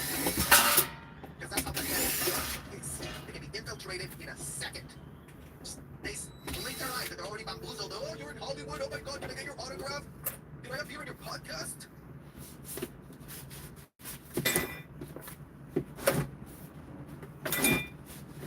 We will not allow this willful ignorance, all of it deeply rooted in proliferating and expanding the agenda of L Ron Hubbard, and known for being a convicted felon and completely out of his mind, insane, and dangerously psychotic. People of Los Angeles deserve leaders and law enforcement officials who protect the vulnerable, not those who bend over backwards to accommodate Scientology's abusive to all kids, so-called audits and ethics. Both of them tantamount to extreme, no common sense boundary crossing between adults and underage kids, and disgusting grooming courses that normalize it all at scale. Mayor Bass, if you truly care about children of this city, it is time for you to condemn Scientology abuses, not just endure its propaganda, which is all that anyone can find on the public record. Having a sanitized bubble bath that, you know, Mike Rinder really tapped in to really sanitize your image. Imagine it didn't work. Mayor Bass, imagine you're still now, this is the third time you're gonna have to really sanitize yourself. Because how much time has gone since you really spoke to my printer and you've done nothing to curtail your LAPD? Start right there. Start with what you can control, Karen Bass. You don't even bring them back. How many child advocates that have been protesting outside these buildings get battered, get falsely arrested, falsely thrown in jail? You'll send 10 cops and 3 helicopters? But then one child needs help. You send 1 male officer. Damn. And you, Lieutenant Evans, if you're generally committed to fighting human trafficking, it is time to stop standing shoulder to shoulder with Scientology actress Marisol Nichols and start investigating Scientology itself. Connect the dots. It's time to sever these corrupt ties and take a stand and enforce the law, which is what the LAPD, believe it or not, is getting paid by all Angelinos of this city. But apparently, if, you really can pay your own thing, then it's not going to count. If you just, pay them over here, then it's all going to be great, then it's all going to be wonderful, and it's all going to be amazing. Well, no. Hello, Psychology. Hello, Witness Vernon. Question, Serge, are most of the kids in the hotels Americans and foreigners? They're a huge mixed bag. Huge mixed bag. One of the things that made it so confusing as kids about this being so egregiously illegal, what everything that we're having us do, is the fact that they would flood the hotels with foreigners. So then you, as a child, go, well, it can't be that everyone in the world is doing this, and this is completely wrong. So I would say there's a ton of Latin American kids. There's a ton of, also from random countries. There were kids from Europe, there were Italian kids, German kids, South African kids, Australian kids, Japanese kids, Colombian kids, Argentinian kids, Venezuelan kids, Costa Rica kids, Guatemala kids, Canada kids, literally going through the whole world. South Africa, I don't know if I said that already, New Zealand, there was kids from New Zealand, kids from Australia, Asia, not so many, because they've never really been able to penetrate there. China never allowed Scientology in. Gee, I wonder why. I said Japan, Korean, there were some Korean kids, Russian kids, because for a while there, it slipped through the cracks of Russia, so they went through a whole bunch of that. Hungarian kids, let's see where else. Swedish kids, Finnish kids from Finland. Yeah. Africa, mostly just South Africa, because that's where they really had all their stuff. So, but everywhere else, like Latin America, Brazilian kids, kids from Ecuador, Peru, yeah, a lot of kids from everywhere. Exactly, Scientology. They don't know the First Amendment, but they know all the laws and policies of Scientology, suppose that. And they literally go check, what are we supposed to do, you guys? Oh, we don't want to get in trouble. Next more question, why doesn't Leah Remini go back to Karen Bass? We called out Mike Rader yesterday to do the same thing. In what world are they saying that they have a personal connection and comm line to Karen Bass?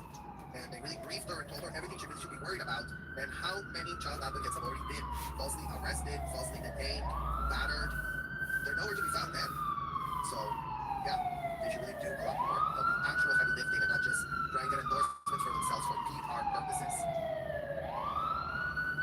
Exactly, let's go. The Francis Stadium reminded me of Ruby Frankie's kid going to the neighbors for help. This is exactly the case, you guys. We thought, right? Because this is what we've been told. Oh, well, if only y'all could have realized earlier that you were being child trafficked, then we really could have helped you. Okay, so it sucks to be us. We didn't realize it, so now we're out of luck. But then we have a child that actually escapes, and what do? The same thing they were doing to us when we escaped. So what? Is this child now going to have to grow till she's 45? So then she can realize that her dad is out of his mind, locking her up in a hotel where she's not liking what in the hell they're doing to them. No kid wants to be subjected to the disgusting things that L Ron Hubbard pitched.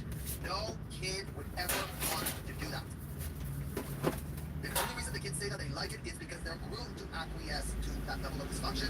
Because all laughing and saying how it's amazing, it's so great, you're going to feel so great, you're going to feel so wonderful, and it's disgusting. It's disgusting that that's what they're doing, because it's Ruby Frankie on steroids. And Ruby Frankie and Jody Hildebrand were getting off by their power trips of locking up and handcuffing their own kids. That is not called a religious experience. That is called a felony, and it's called aggravated child abuse. If Scientology kids get off of, oh, you're being down-toned, I'm going to send you to an audit, and then they can lock up a child for 5 hours, strapped to a machine where they cannot move, they cannot leave, they're strapped with a random in a hotel, they're going to 2 weeks and then get unfettered access to the child. The system could be more dysfunctional, it could be more pathetic, it could be more disgusting, and like I said, indefensible. Just like Ruby Frankie, just like Jody Hildebrand. Why are they running in jail, Scientology parents? Ask yourselves that. Because apparently the Utah police didn't go, oh, you know what we're gonna do now? Play dumb and return the child back to Ruby Frankie. Oh, is the child having an episode? Oh, okay, well, you know, pull the demons out. Pull the demons out. That's not what the Utah police did. Right, LAPD, or wrong? In what world do you think this is different? In a world where you didn't investigate a shred of a thing. Was that girl getting audits? Was that girl getting ethics? Was that girl getting set checked? Was that girl put in lower conditions? Do you even know what that is? Or you're too stupid to know? That's to the LAPD. And yeah, let's go. There's an example of the law. The kids in Scientology never get equally treated under the law. They're told, you were having a religious experience. You shut the F up. Stop being a problem and better luck next lifetime. And that's what we're here to defy. That level of stupidity, that level of lawlessness. Exactly, Baron. If the world cared about kids as much as that swirl, there would be no more child trafficking. Yeah, and you're talking about the social media squirrel that was... I mean, yeah, it's all just these fleeting, you know, hype situations that get proliferated through social media, you guys. Because, like, the channels that actually expose are talking about this, notice how they're all completely suppressed by YouTube at the moment. Look at all the channels. No one's channel is growing. None. Zero. They're all just, like, stuck. How much Scientology's paying for Google? So it'd be great to do a little audit on Google and find out all the things that Google is doing to crisis manage on behalf of whoever pays them. Yeah, because the tech companies are all about this too, you guys. Raise against the cards. There is no plausible deniability. There's just way too much evidence out there. I mean, literally what the evidence is already, like, overwhelming. Like, the only solution that they have is to play dumb, you guys. That's the only... Oh, what? No, they're doing a religion. Let them do it. Thank you, Don. Thank you for caring. Scientology Crime Watch. Yeah, Charles Manson Boulevard. I mean, let's get rid of Sunset Boulevard, you guys. Sunset is... Apparently, no. Sunset Boulevard is just bullshit. We should have Charles Manson Boulevard next to L Ron Hubbard Boulevard. Thank you, Macy. Exactly, Mousy. How can anyone follow convicted runaway felon, liar, thief, child kidnapper, adulterer, fiction writer? Is totally beyond me. I mean, it's just so nonsensical. It's nonsensical beyond. Although Lisa, a question, why don't one of the purported trafficking foundations put money into investigating inside COS since the justice system can do its job? Yeah. Good question. Good question. All that money raised for child trafficking. Oh, we really need to end it. We really need to figure it out. And imagine Scientology has that as a business model. The checklist. Did you lock up the child's passport? Check mark. Did you put the child groomed with word salad so that they cannot tell when they're being abused? Check mark. Did you alienate them from the parents? Check mark. Did you make the parents complicit, co-conspirators? Check mark. What defense does a child have inside Scientology? Because the U.S. gymnastics girls that were being abused by Larry Nassar had their parents that they could turn to and finally be able to tell them what the hell was going on. Jeffrey Epstein's victims, all those girls, did end up having their parents finding out and taking the girls to the police. And the police didn't just go and knock on Epstein and go, oh, they tried. The Palm Beach police tried their best. Never mind that Florida is so corrupt it cannot even help itself, and they gave him that disgusting sweetheart deal. But yeah, there's all this money being raised for child trafficking and nobody gets saved from child trafficking. Imagine the contradiction right there. Exactly, my friend. It doesn't help that they train children from day one that it is a high crime. Who wants to become a criminal? And these people say it with a straight face, you guys. It could be more serious. And there you're like, oh my God, I wouldn't want to be getting a committee of evidence and be charged with a criminal act of blowing. Like, you really believe it. Like, because the language is what makes the seriousness. And then they make examples of kids. This girl that ran away, guaranteed they're making an example out of her. Guaranteed they are bringing it up in their Thursday night flaps and handlings meeting. It hasn't happened yet, but on Thursday they're gonna go, okay, any flaps and handlings?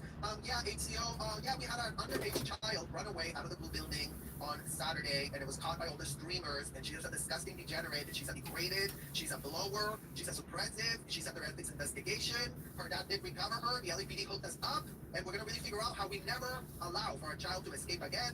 We now put magnets on the floors and in every door, now everything has magnets, and you have to have a special permission before you get out. Like, everything is always crisis managed. If this happened, and we found out, Scientology is making sure that this doesn't happen again, which actually makes them, shows you how crooked and disgusting and premeditatedly criminal they are, because they don't give an F that a child is abused. They give an F that they got exposed to a child being abused. That's all they give an F about. Oh, we almost got caught. Thank God for Odo. Thank God for security. And yeah, Odo, you that grew up in this dysfunction, when are you going to repudiate it? When are you going to say, you know what, maybe this is not a good idea? You're a full-grown man now, so snap out of your stupidity before you get trumped up on real criminal charges that are just going to go away because you flew them instead of a hotel.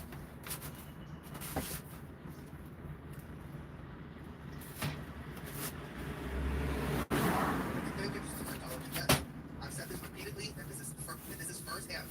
LAPD has been buddies with COS for decades. This is a decades-long bestie-westie relationship, cushy, fraternizing, inappropriate from A to Z. Scratching each other's backs, continuous favors. This was by design. There was an RTC program I was running. If Karen was there in the late 80s, imagine how long they've been working on this, you guys. They're very, very, very, very pressed. That's why Janet is always emailing everyone and just being a pest. They're like pests. They're obsessed with a sycophant, disgusting Grandmaster Daddy, convicted felon L Ron Hubbard. We're going to save our world if we really do get everyone to do what the hell we're doing.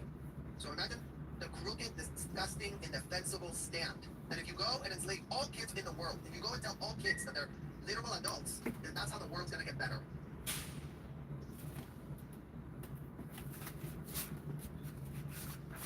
Yep, Taiwan. Kids from Taiwan, kids from South Africa, Hungarians, correct, Israel, Switzerland. Half of the scientists in Australia are from Asia, yep.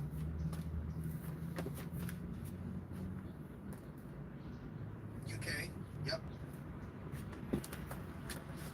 So, we're going to be doing the next video, you guys. I'm going to do another live after this, but I wanted to close this out and do a live so you can actually go behind the scenes and actually see what we are up against in terms of Lieutenant Mark Evans, in terms of what he's telling Marisol Nichols. We're going to react to that because we have to confront the dysfunction. We have to call it out. We have to understand who in the LAPD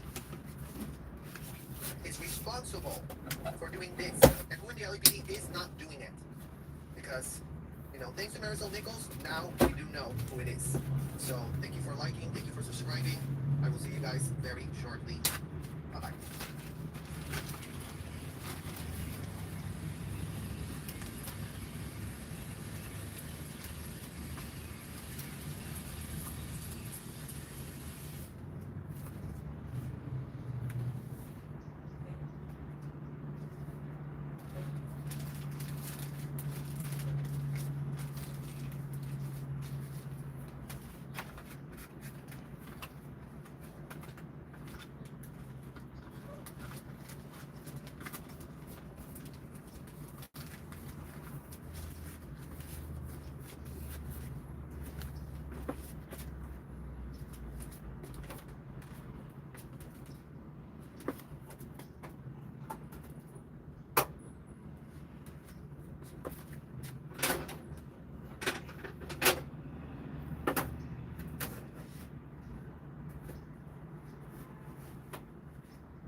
I was gonna do electrical, but I started painting. That's usually how it works.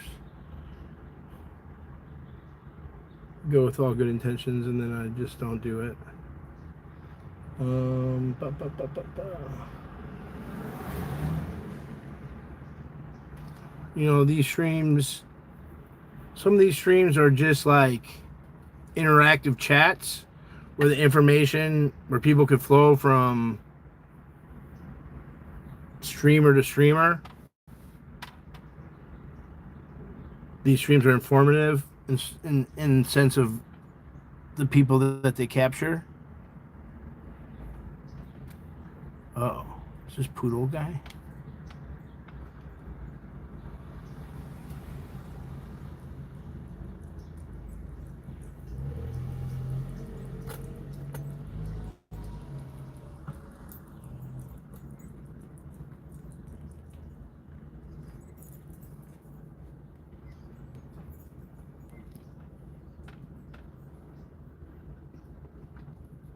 Also not a poodle. Yes. Bigger dog. I should know poodles by now.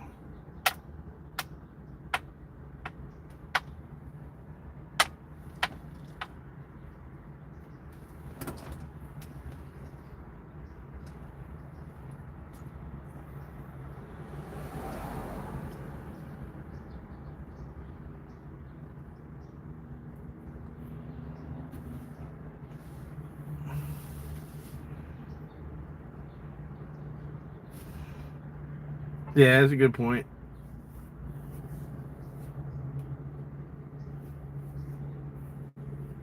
There's situations where CPS gets kids to good families. There are situations like that. It happens.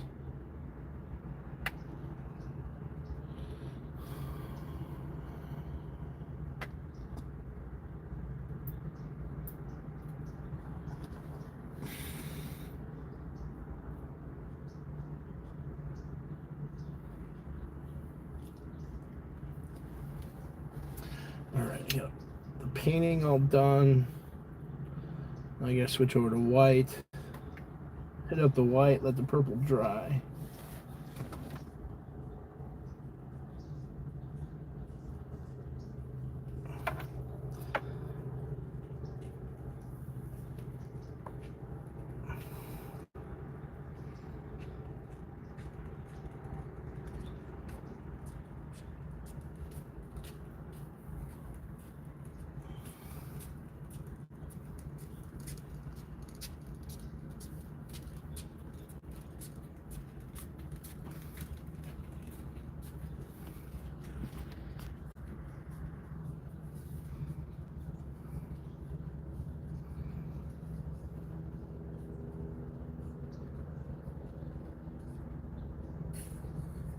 I saw your comment on Roberto's Facebook video.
Good.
Weekly reveals actor Denzel Washington had a heated confrontation with rapper Sean Diddy Combs at an all-night party back in 2003. There's a saying, when the devil ignores you, then you know you're doing something wrong. Wait a minute, I'm not done now.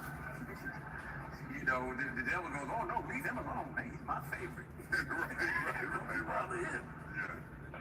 Do not entertain none of this nonsense and nothing over the phone. I'm gonna need you to get rid of all the leftover pizza boxes. You know what? All the boxes left on from the pizza. All the boxes. Okay. Make sure you recycle the plastic like we talked about. Yeah, she did. Jay reach out and get it. Nah, you ghosting. I just want to do it. They sweet now because I'm in here. It's all good. You about to get out on me. No. Hey, yo, check this out. So you have, if you don't have what they need, they're gonna leave. Right. Gotta keep them there. Right. You need locks on the doors. Hey, this is sounding kind of dangerous now. It's a little kinky, but yeah. Rock with me, but just check it out. You need a lot of heat. Okay, let's get the mic right. Turn it down a little bit. Shout out to Sarah Parker. Taste it, young lady.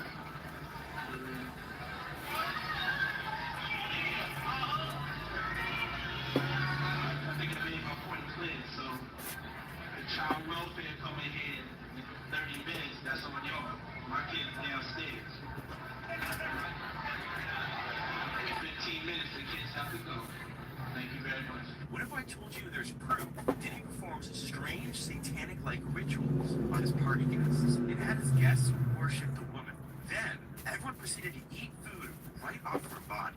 Denzel Washington, who is known to be one of Hollywood's pillars of integrity and calm, but at one of Diddy's notorious No Limits parties, everything changed. Denzel witnessed something so shocking that he couldn't stay silent.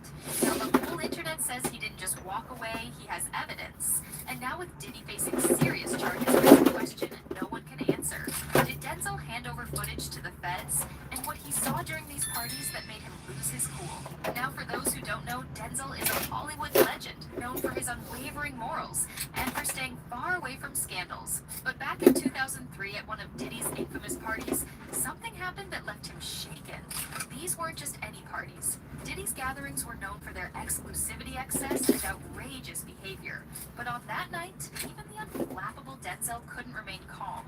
I mean, look at these pics. Diddy has a lot of underage girls attending his parties under the influence. But the worst thing about these parties is this mega mansion that has a lot of cameras hidden so they can catch celebs' private videos. Back to Denzel, witnesses say Denzel stormed out furious after seeing something that shocked him to the core. But what did he see that night? And why are rumors still swirling that he handed over the footage to the feds that could bring down one of the biggest names in music? Now, before diving into that fateful night in 2003, it's essential to understand the worlds of Denzel Washington and Sean Diddy. Comes to men who, while occupying the same Hollywood landscape, could be more different in how they approached fame, fortune, and life. Denzel is the embodiment of what many would call a role model and actor who not only excels in his craft, but also lives by the same principles he portrays on screen. Denzel's career is marked by his selective choice of roles, each reflecting a strong moral compass, whether it's his powerful portrayal of Malcolm X or the morally conflicted anti-hero in Training Day off-screen Denzel's. Commitment to faith, family, and maintaining a private life is well known. In a town full of temptations, Denzel has always chosen the road less traveled. Sean Diddy Combs, on the other hand, built his empire through a very different set of values. From running Bad Boy Records, being a key player in the hip-hop scene, to branching out into fashion and other ventures, Diddy thrived in the world of excess parties fame, and constant media attention were integral to his brand. And while Diddy admired Denzel often, calling him a role model for maintaining integrity in an industry built on temptation, his life choices reflected a different path. Now, you might be wondering, if the relations between these two were so good, why would Denzel snitch on him? Well, this is because of what Denzel witnessed at that party. It was the summer of 2003, and Diddy's latest party was in full swing. The music was deafening, the drinks were flowing, and the air was thick with the scent of extravagance. Diddy's parties were legendary, a place where anything and everything could happen, and often did celebrities, moguls, and influencers gathered to celebrate excess. But that night, something was different. Denzel Washington was not one for these kinds of events. He wasn't the type to seek out the spotlight at wild parties, preferring instead the quiet company of close family and friends. But for whatever reason, perhaps out of respect for Diddy, he found himself there that night, in the midst of a scene that clashed with everything he stood for. As the night wore on, it became clear that the party had crossed a line even by Diddy's standards. Rumors started swirling that the usual chaos had turned darker, and Denzel, ever the man of strong principles, couldn't stay silent. Eyewitnesses reported that Denzel saw something that directly challenged his moral code. According to multiple sources, Denzel confronted Diddy in front of everyone, shouting, "You don't respect anyone?" His anger was palpable, a far cry from the cool, calm demeanor he was known for. Whatever he witnessed at that party had shaken him to his core. After the confrontation, Denzel stormed out, leaving with his wife Pauletta and refusing to look back. But what exactly did Denzel witness that night? Was it just the over-the-top atmosphere that rubbed him the wrong way? Or was there something more sinister at play? Could it have been tied to the very behaviors that would later emerge as part of Diddy's ongoing legal battles? Some insiders believe Denzel may have seen firsthand the manipulation and coercion that have now become the subject of federal investigations. Whatever it was enough to make Denzel, a man known for his integrity, publicly lose his temper. This wasn't just an argument about egos or a clash of personalities. Those who were there claim that Denzel's outburst may have been a sign of something far darker brewing under the surface, something that would only come to light years later. As Diddy's legal troubles mounted in recent years, rumors began to circulate about Denzel's role in the unfolding drama. Some speculated that Denzel had captured footage from that infamous night footage that could potentially bring down one of Hollywood's most powerful figures. Did Denzel really hand over evidence to the authorities, or is it all just speculation? To be clear, there's no concrete proof that any footage exists, and no credible sources have confirmed it. But the rumors persist largely because of who Denzel is, a man known for his principles and unwillingness to stand by in the face of wrongdoing. While no tapes or videos have surfaced, the mere possibility that Denzel might hold the key to unraveling Diddy's empire has kept people guessing. Whether the footage exists or not, one thing is clear: Denzel's actions that night were just about making a scene. His confrontation with Diddy, his abrupt departure, and his refusal to engage in the world of excess were all signs that he saw something deeply wrong. Could it be that Denzel, in his quiet yet powerful way, was one of the first to call out behaviors that are now part of Diddy's legal downfall? So, what do you think? Did Denzel make the right move in confronting Diddy? Could there be more to this story than we know? And if you missed what is going on with Diddy these days, feel free to click on the video that is appearing on your screen.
There we go.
I know a lot of y'all have been wondering if there was any connection between Prince and Diddy and all the things Prince was exposing in the music industry. And allegedly, there actually was some sort of weird connection. One, because of the deal Diddy had with Warner Brothers, the record label Prince was fighting for doing the same thing Diddy did for years. Profit off the artists without giving them a dime and blackballing them for exposing him. It became such a big deal back then is ever since my third album, I wasn't really taking large advances from the recording companies. I was recording the albums myself in my own studio. So the way I looked at it, I owned the work because I paid for it. And I did all the work. I created it, so I felt like it should belong to me. That said, the companies felt otherwise. And they would always hold this contract up and say, well, you signed it.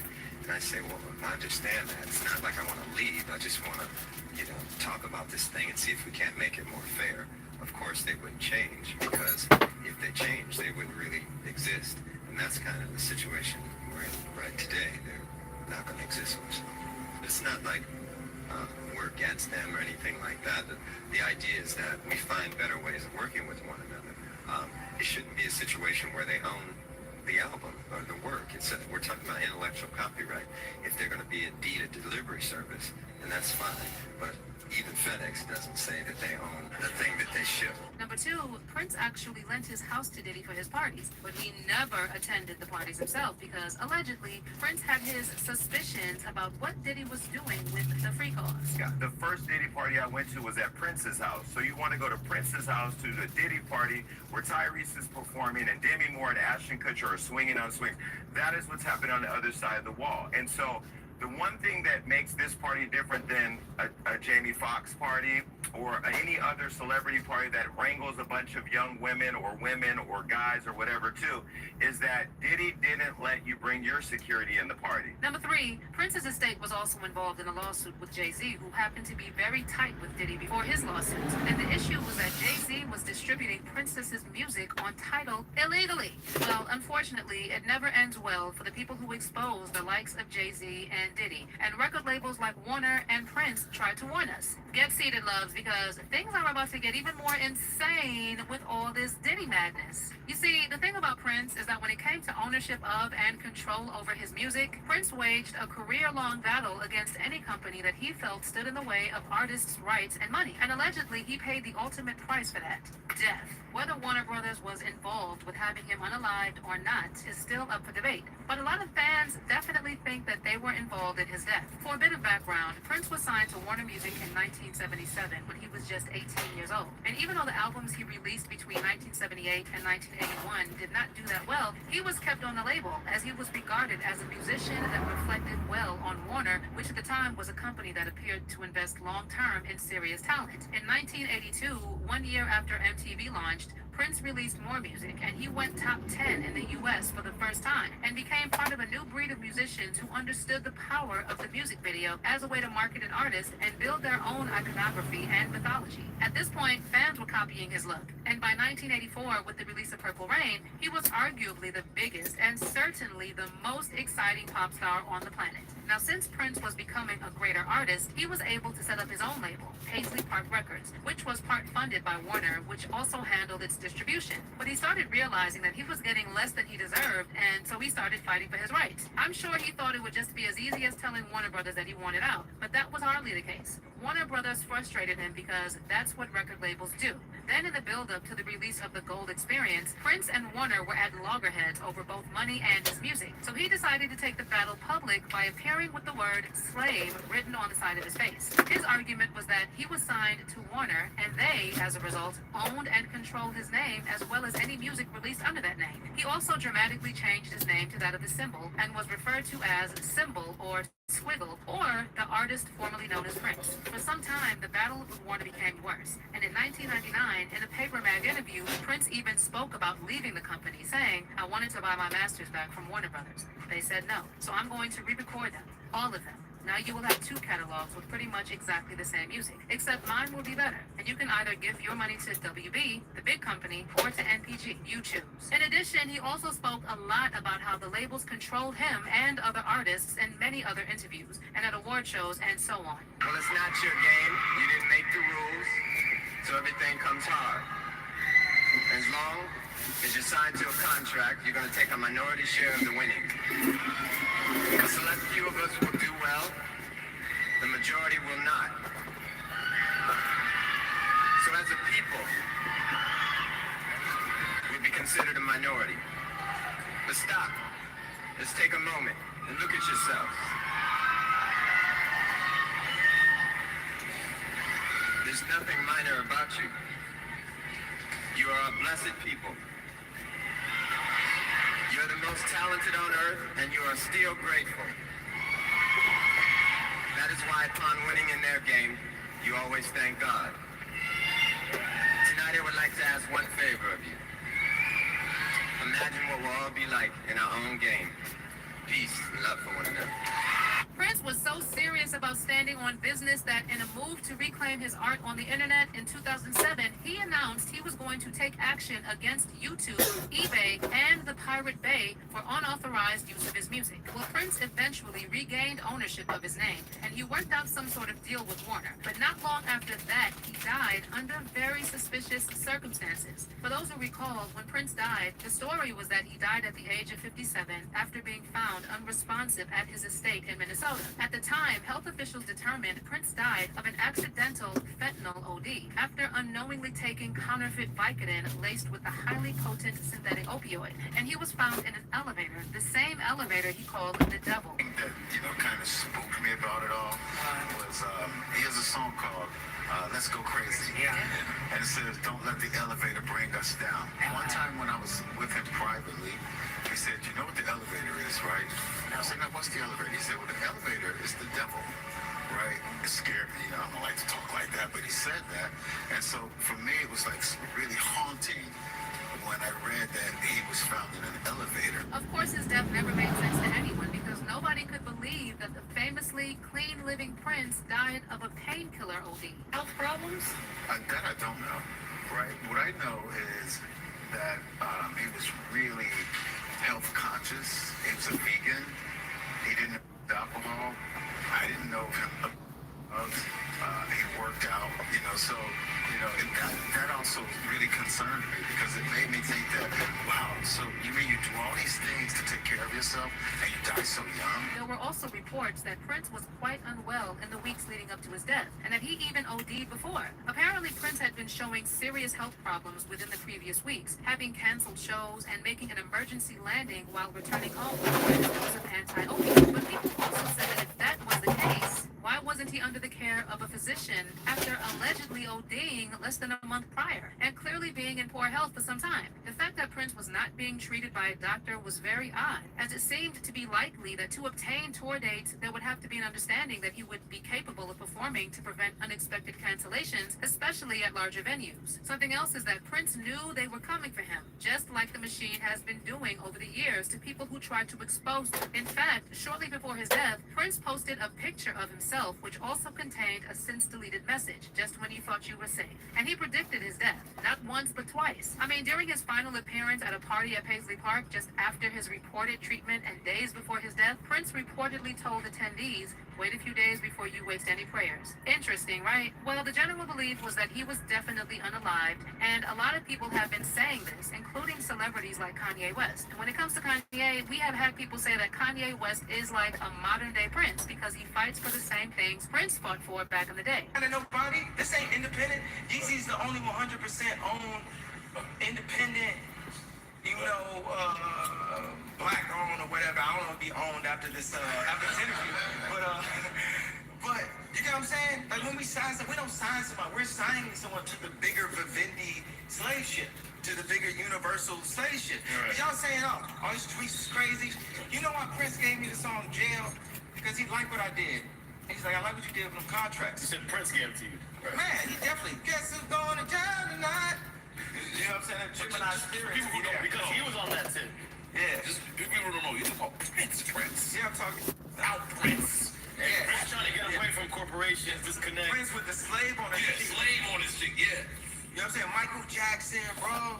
This man. I mean, if you took late 70s, 1980s Prince and plugged him into the social media era, he would have been viewed the same way Kanye West is viewed. L.A. Reid even told Access Hollywood, people love Kanye for sure, but he's great. Great, I mean on the level of Prince. But modern day, he's hip-hop. He's not the same thing. He doesn't play guitar, he doesn't play piano, he's not that kind of performer. But for hip-hop, he is a king. Okay guys, as for where Diddy comes in, if y'all recall, Diddy and Warner Group inked a joint venture deal that gave the record company a 50% stake in Diddy's Bad Boy Records label. Under the deal, Warner would market and handle digital and physical distribution of Bad Boy's catalog releases worldwide, and the label's roster of current and former artists, including Mace, Mario Winans, Notorious B.I.G., and P. Diddy himself. While speaking about the deal, Diddy even said, there have been a lot of boutique record labels that come and go, and we're still here. This has ensured for the next couple of years that we have the right financial backing, the right financial structure, the right partners to remain a force in the music industry. The very same thing Prince had been fighting his entire life was what Diddy was doing to his artists. And do we really need to go through every former Bad Boy artist Diddy has screwed over? We already know that this list could go on for days. And allegedly, this is one of the issues Prince had with Diddy. What's even worse is that just before Diddy was hit with his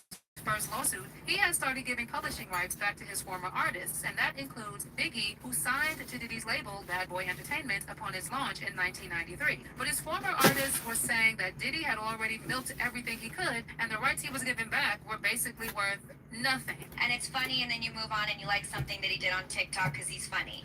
But for people that worked for 6 years of their life and entered an industry where somebody made what, $48 million, and we didn't even see a penny of that, and we were in thongs and 5-inch heels for years of our lives on stage, and not any of it did we see. And the measly amount of change that MTV paid us, we don't even get to feel any benefit of that because they never brought the show back, and they don't play it in reruns, so we can't even get the hype of, oh, hey, I remember this. They're called classics. Let me hire her for something. Yeah. Like all of them got, right? Jersey Shore kids are making millions of dollars. In addition, like I said, Prince possibly knew about the freak-off Diddy was having and chose to stay as far away from him as possible. I mean, Jason Lee recently said that the first Diddy party he attended was at Prince's house. And the strange thing he realized was that no one was allowed to bring their own security to the party. Yeah, the first Diddy party I went to was at Prince's house. So you want to go to Prince's house to the Diddy party where Tyrese is performing and Demi Moore and Ashton Kutcher are swinging on swings.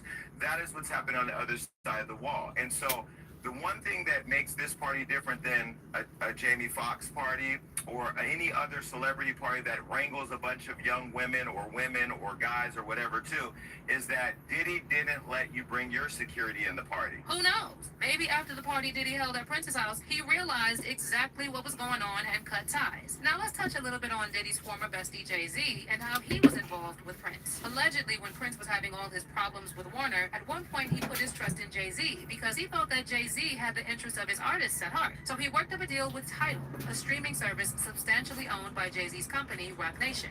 But in 2016, the administration of Prince's estate authorized NPG Records to file a copyright lawsuit against Roc Nation for putting 15 Prince albums on Tidal. The lawsuit said that Tidal was only given an exclusive 90-day license for a newly recorded studio album, Hit and Run, and that Tidal had committed copyright infringement by putting 15 Prince albums up on the streaming service. The thing is, Tidal said they got a license both in writing and orally to be the first streaming outlet to distribute many of Prince's albums. But NPG, on the other hand, said that the agreement between Tidal and Prince and the equity term sheet was fabricated and backdated to appear authentic. They said that Prince certainly made a deal with Tidal for a recorded studio album titled Hit and Run, but NPG said there's no evidence that the agreement contemplated other works or that Prince was ever issued Tidal equity before the dispute arose. And Roc Nation ignored repeated requests to provide documentation or evidence of any oral and implied agreement granting such rights. So basically what people have been trying to say with this is that Jay-Z and Diddy are birds of a feather. Literally two people cut from the same cloth, and they are both capable of doing the same things. According to many people, when Prince was cautioning people and artists about the machine, he was talking about people like Diddy and Jay-Z. And just like many others before and after him, he had to go. But what are your thoughts about everything Prince tried to expose about the music industry? Do you think that's what ultimately led to his untimely death?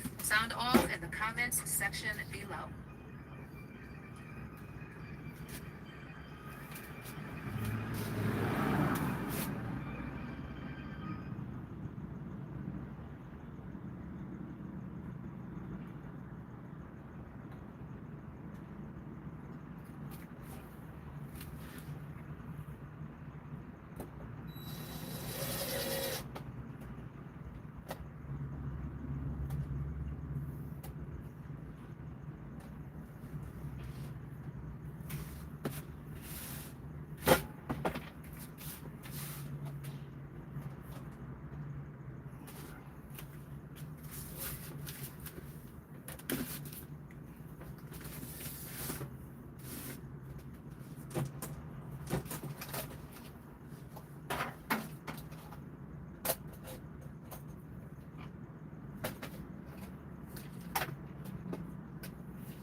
This started on fire, so it's gonna go in the garbage.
But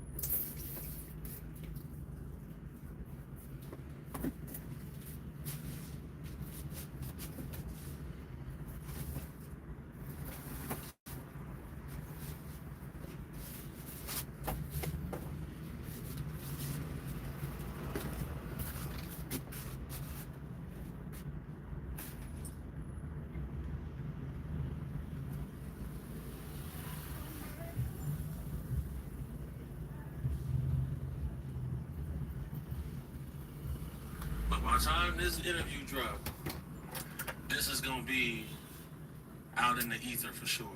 There's ways in this industry people go about doing things. Here.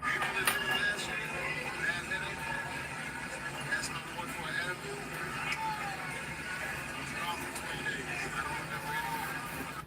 What are some of the things that you heard behind the scenes that were going on before this indictment actually dropped? Well, I know he poisoned Jamie Foxx. Talking about when, what was it, a year or two ago or so, when Jamie Foxx got real sick and everybody said he had a stroke. Yes. We're talking about that? Remember only a couple of months back when Jamie Foxx mysteriously fell ill after videos of him spilling about having a camera at Diddy's parties got out? Turns out the man may have just been another one of Diddy's victims. I was kind of careful about some of the things I said, but, you know, now that I know that certain people off the street, the money is dried up, you know, so now it's time to play ball. According to new reports, while Jamie Foxx may have passed off his appearances at Diddy's infamous events as jokes, the man was actually there, and like Diddy's victims, he witnessed some of the worst parts of the industry. Well, it turns out that knowledge almost cost him his life. Did Diddy do something to him all this time? Oh yes. New details from a former bodyguard just revealed that Jamie's hospitalization was in fact directly tied to Diddy. In his words, the rapper's goal was to take out another piece on the board that could land him in cuffs. Is there any idea why Diddy would want to poison Jamie Foxx? You get called to testify if you on camera and some of this footage. Did you notice that Jamie Foxx hadn't been publicly seen much since his hospitalization last year? That had to do with a lot more than just his health. Per the claims of several industry players, Jamie was seemingly hiding for The whole time when Jamie was out, for the industry insiders, Diddy had did that to him. his life. Thing is, Diddy seemingly never expected the actor to survive, let alone be able to stand on his own 2 feet again. But luckily for him, he beat the alleged poison. And do you know what he allegedly claimed to do immediately after waking up at the hospital? He called the feds on Diddy, folks. Jamie Foxx states in the special that Diddy was responsible for what happened to him, and he is the one that called the FBI on him. This seems to be why the only proper sighting of Jamie Foxx since his illness was at the recent Dallas Cowboys training camp practice, which happened to have come shortly after Diddy got arrested. Coincidence? Hell no. Actually, Jamie was scared, right? He disappeared, right? He out now, so his pup went to jail, right? We see him at the game with Jerry Jones, right? Before, nobody seen Jamie. Considering how many people have spoken about their experience with Diddy since word started to spread about his despicable actions over the years, it's a wonder why Jamie Foxx happened to be the only person he tried so hard to take out. Where they saying that they gave him some type of pill or something that knocked him out. But it all was alleged connected back to Diddy, right? Because something happened with Diddy and Jamie. Could this mean Jamie Foxx actually made videos of all the mogul's worst parts? Or even worse for Diddy, that he, Jamie, was working with the feds to bring the rapper down all along? Well, if you allegedly tried to unalive someone, made the world think they were on drugs, and made them stay in hiding for almost a year, that probably implies that said person has some damaging dirt on you, right? But what exactly does he have? Let's find out the full story. But after he said Diddy did something to me, he said, and I'm the one that called the feds on him. So everybody out here that's talking about Diageo, this, that, and the other, Better go back and think about what happened to James. So, about a year ago, Jamie Foxx was trending all over social media after some old videos of him talking about how wild Diddy's infamous parties were resurfaced. In several of those videos, Fox spoke on how he walked around the event with a huge camera taping the things that happened. Although he claimed to have had Diddy's blessings to tape everything, a recent revelation from one of his former bodyguards seems to tell a different story. See, shortly after Fox's name started to rule the trends, he fell critically ill. Specifically, in April 2023, Jamie Foxx's daughter, Corinne Foxx, announced the actor was hospitalized due to a medical complication. Turns out that complication, according to a new interview, was allegedly Fox getting poisoned. During a sit-down with Cam Capone, celebrity bodyguard Big Homie CC mentioned that the threat to Jamie's life had everything to do with Diddy. The conversation started with CC getting asked about his first reaction after learning of the mogul's arrest at a Manhattan hotel on September 16th, and the plethora of ST and racketeering allegations against him. Homie replied that he thought of vindication, as he was previously accused of lying when he made other claims about Combs. The bodyguard said that everything he said about the Bad Boy Records owner was now coming to light. But things didn't get explosive until he dropped the bomb of some of the previous comments he'd made a couple of minutes into the interview. Particularly when the interviewer asked if he had any insider knowledge of certain things that were happening behind closed doors before Diddy's indictment materialized, and to that, the man said, "Well, I know he poisoned Jamie Foxx, and Jamie Foxx reported him to the FBI because of it. I know that's a fact." Well, I know he poisoned Jamie Foxx, and Jamie Foxx reported him to the FBI because of it. I know that's a fact. This revelation, surprisingly, didn't shock several fans. One person wrote, "I believe it because Jamie Foxx was one of the first people to expose Diddy parties like 15 years ago." A different user added, "I don't get it. These people are telling us what's going on. They all can't be lying." Big up to people like Jag, Jonathan, and this guy. Big Homie Double C further claimed he was poisoned 3 times as well after drinking some bottles in the club. He allegedly tested positive for cyanide after that, which led to him catching pneumonia 3 times as well. Homie added that his brother and a little lady he was bodyguarding were also poisoned. Upon being asked why Diddy would want to poison Jamie Foxx, he responded in a somewhat vague manner, "You get called to testify. If you on camera in some of this footage and you want to make it a little bit easier for yourself, it's a way in this exaggeration will go about, as Jamie, by his own confession, used to be a wild card back in the day, a quality that landed him in rooms with some of the biggest names in the entertainment industry, including Diddy." The actor has opened up about his life of partying and the legendary throwdowns he used to put together, apparently taking cues from Hugh Hefner, revering the man from a young age. He also revealed that he partied a lot with Diddy and got to see the dark side of the record executive when drunk. But he wasn't always there for partying. He was also there for networking. In an episode of Author and Investor, Tim Ferriss's podcast, Fox explained how that networking technique was what he used as a rising comedian to launch his music career. "I was the first social media guy without social media," Fox told Ferriss. Fox recorded every contact he made and aggressively pursued ones that could advance his career as long as he knew he could offer them something in return. One of those guys was Diddy. This party, Playboy, this party right here, was $1.5 million. I said, what? You spent $1.5 million on this party? A couple of years down the line, the actor released his debut R&B album in 1994 to little fanfare. He decided that acquiring Combs in his circle could open some doors. He started following Combs' entourage anytime he rolled through LA to try to weasel his way into one of his parties. Since this was long before the era of highly portable cameras, let alone camera phones, Fox decided he could try adding value to Combs' party as a cameraman.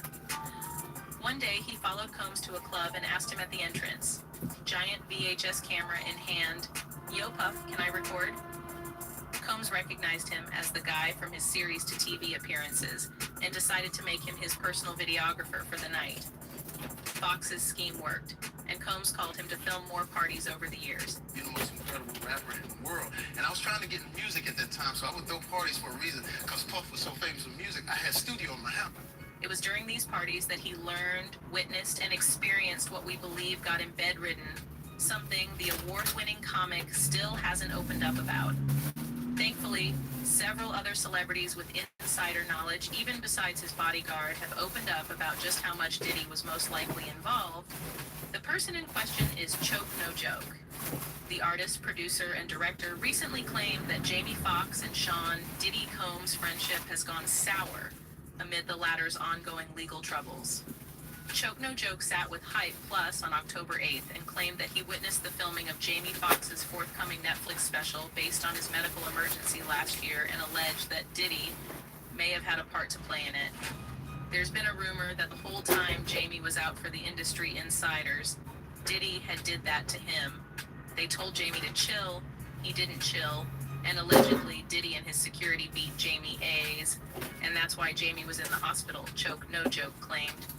Choke No Joke made a similar claim as Big Homie CC.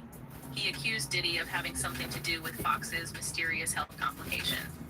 Choke No Joke claimed the actor was rumored to be on a mission to out industry insiders when Diddy allegedly threatened him to chill.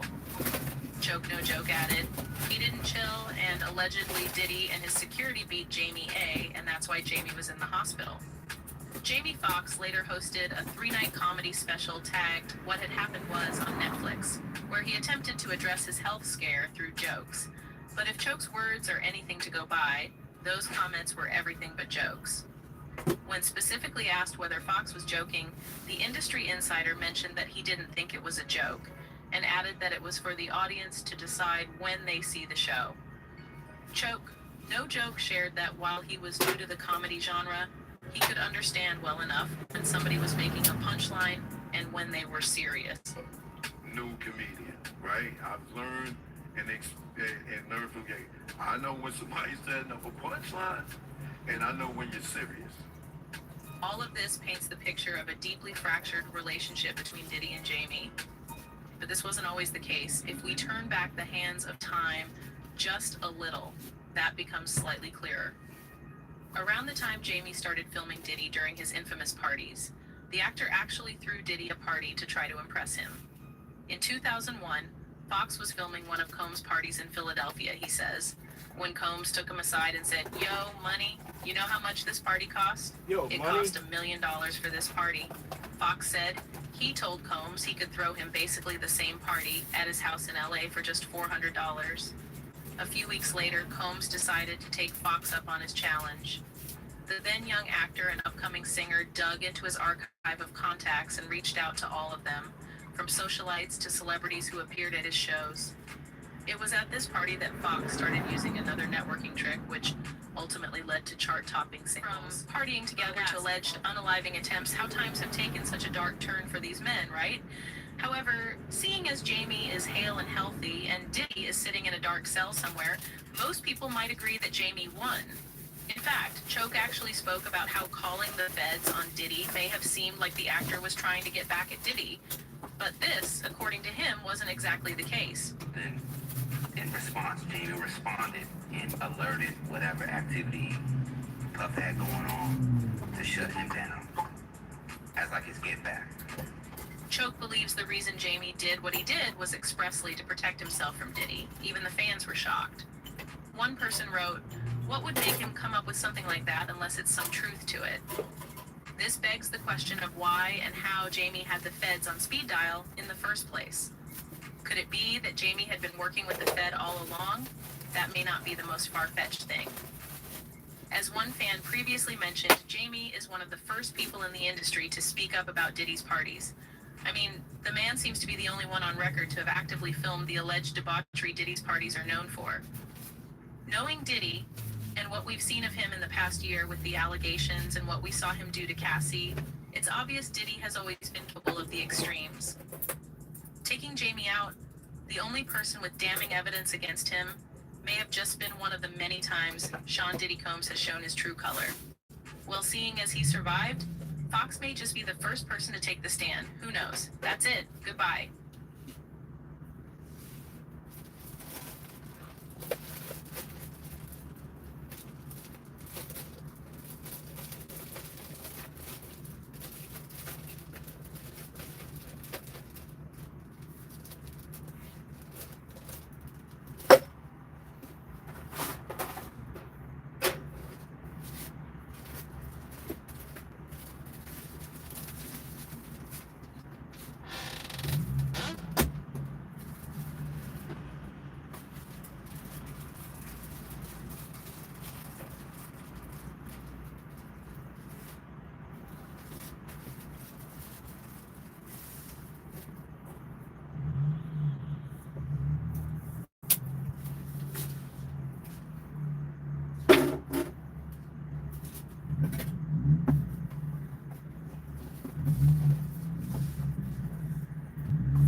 Fuck you.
Hey, babe.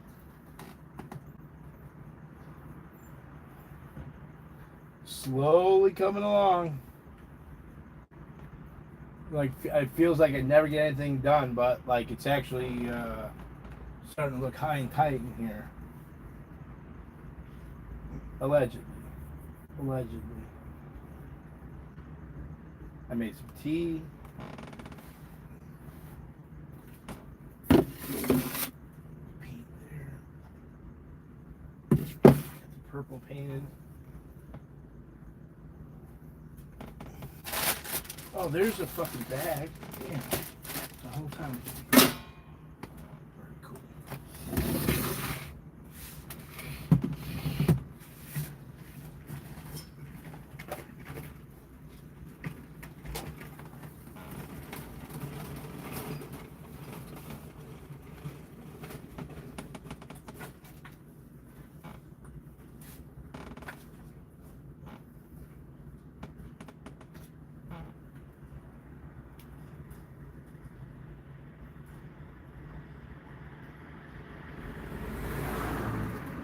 All right, boo. All right, boo. Oh, fucking Christ, Mom.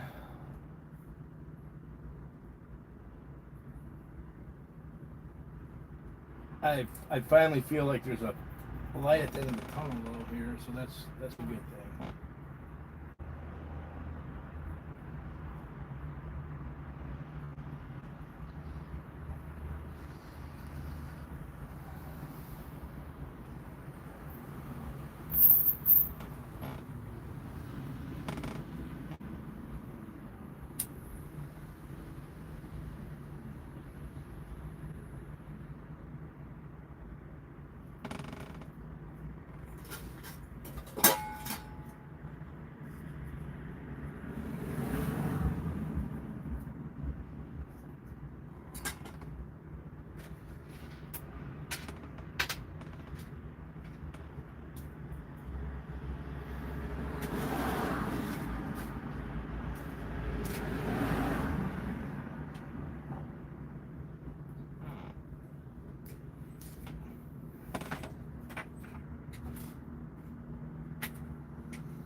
Every fucking time.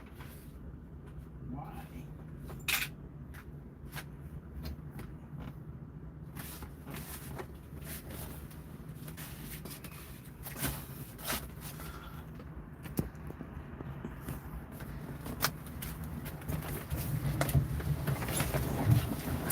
I think this might be a better angle. Move you over here.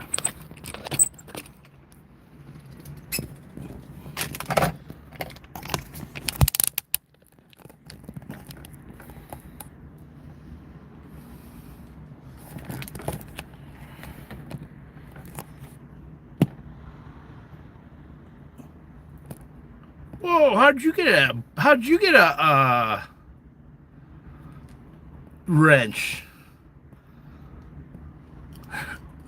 Thank you.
put it on that. Where did I just put that? I just had it.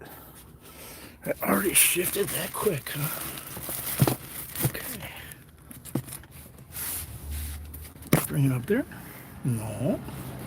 No, I didn't. Did I put it up in there?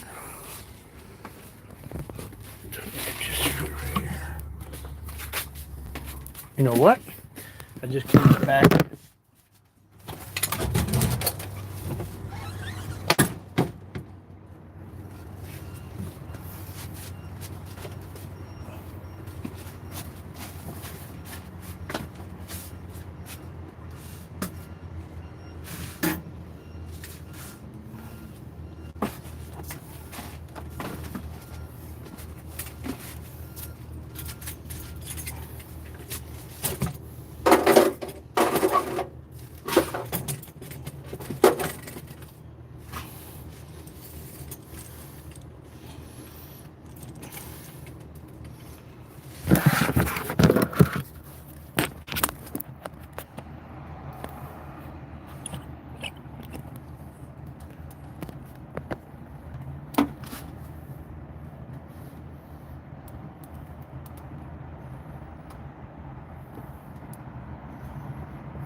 I watch over you when you're sleeping, when you're awake. You got a list. I do. Well, if you're Santa, what happened to the red suit and the beard and the big bowl full of jelly? That is so 18th century. Okay, no.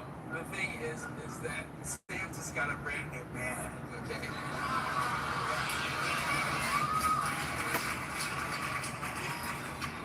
You should see Mrs. Claus. Woo! Damn! So, okay, let's go. Let's go. What do you want for Christmas? I don't know. Okay, let's try this. What don't you want for Christmas? Come on. What don't you want for Christmas? No ties. I don't want any ties. Okay, good. We're getting somewhere. No ties. What else don't you want for Christmas? Well, I need shocks for my car. Ouch. You need new shocks, Tom. Yeah, but not for Christmas, and no tool.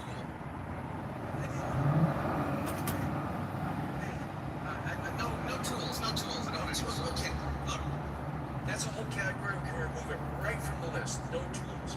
Okay, last time, what else don't you want for Christmas? Well, I don't want to be alone on Christmas Eve. That's one thing I don't want. No aloneness for Christmas Eve. Done. Check, please. Where are you going? Well, I gotta go over to see Lisa. She doesn't want to be alone for Christmas Eve either. Well, I guess she does because she sat at a booth, not at a counter. Do you want company for Christmas Eve or not? Yeah. Okay, good.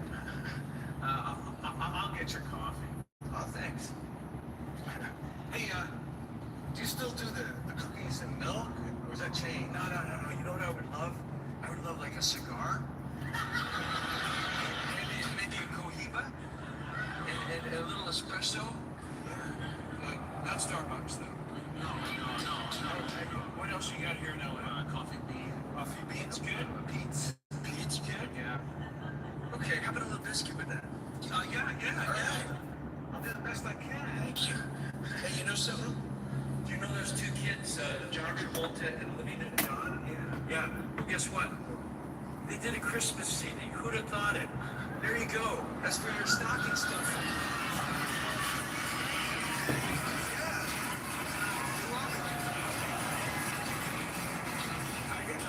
I gotta go over to see Lisa before she leaves. But one last thing. Do you know a veterinarian here in town?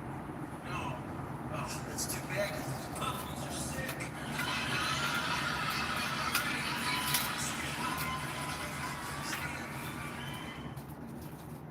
Let's get this competition started, shall we? All right, ladies, this is the final, so you're gonna want to bring your A game.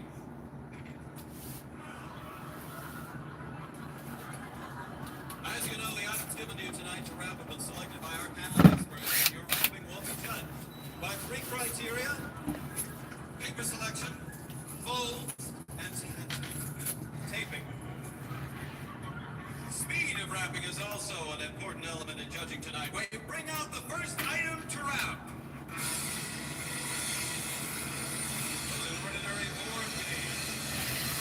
An ordinary board game. All right, contestants, let's get the timer ready. Prepare yourselves and wrap!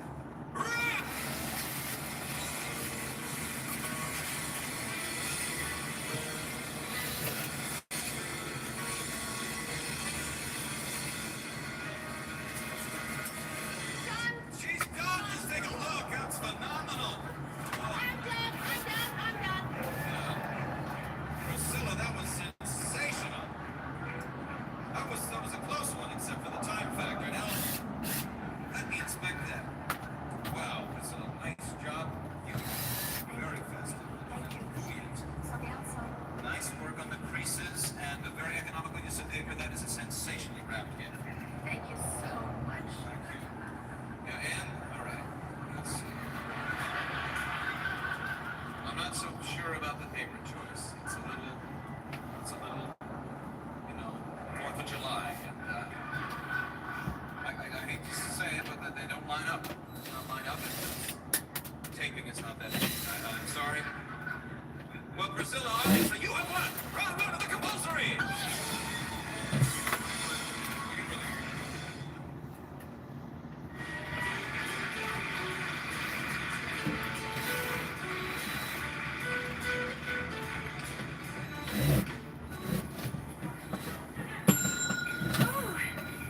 Welcome to the North Pole Employment Agency. Is this the place that hires all of Santa's elves? That's it. The place with the slogan, "We've got little talent, and that's a good thing"? Yes, that's right. I'm here about the elf job. Oh, the elf job. Well, how did you hear about the job? I saw it in the paper, right before my dog did his business. Oh, your dog is paper trained? So he just started his own business and wanted to get the paper back. Well, this one.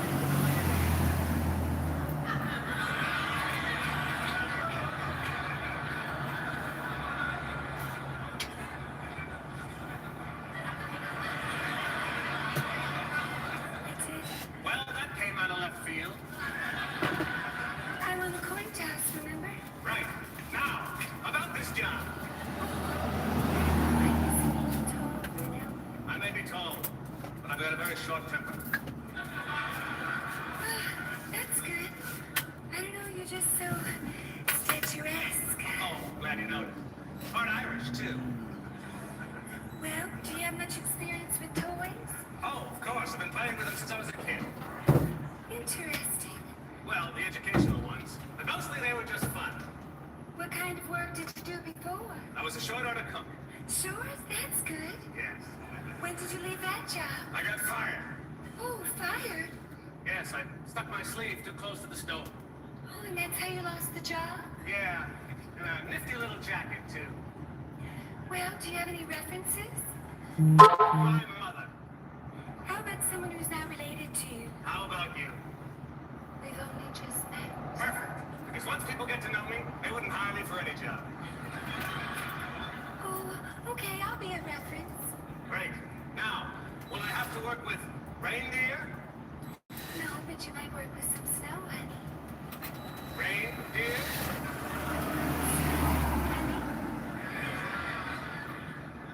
You intoxicate me. Yes, sir. That's my baby. No, sir. I don't mean maybe. Yes, sir. That's my baby now. By the way, when we get to the bridge, that's when I'll say, hey, yes, sir. That's my baby. No, sir. I don't mean maybe. Yes, sir. That's my baby now.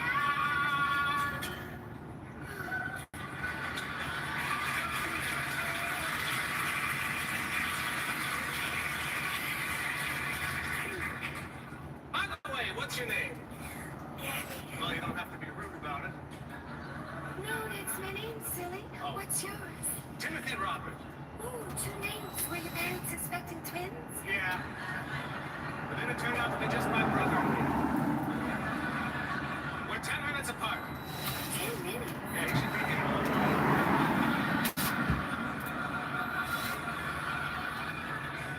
Say, how much does this job pay? Oh, no pay, just room and board. Oh, well, I like the idea of the room, but the board seems kind of silly. How long is it? As long as you keep the job. All right. Then put me down for a little board. Well, we can put you on the assembly line. That should get you a little board.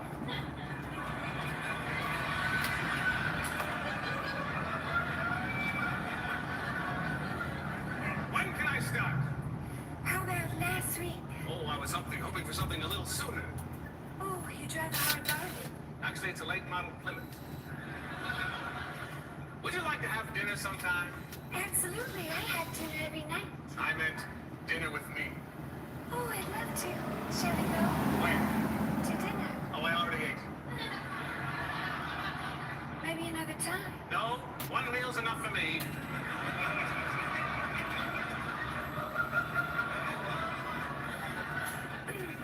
So, what do you think my chances are?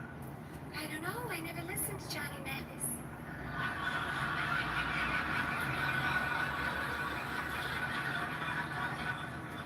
Well, do I have the job? Oh, the final decision is up to the man upstairs. You mean? Santa. He just went upstairs. Oh, well, that case, I'm sure I've got the job. That's good enough for me. When do I start? First thing in the morning. First thing in the morning. Oh, an echo. An echo. Where do I have to go? I don't know. Home, Bandit.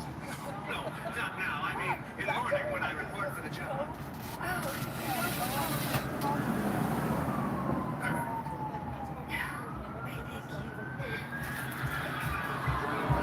Hey, thanks for the job. I can't tell you what this means to me. Why not?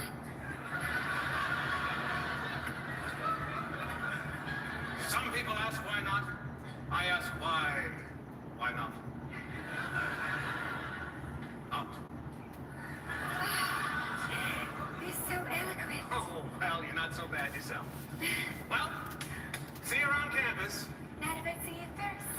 Oh, say goodnight, Gabby. Good night, Gabby. Oh, she knocks me out. Yes, sir.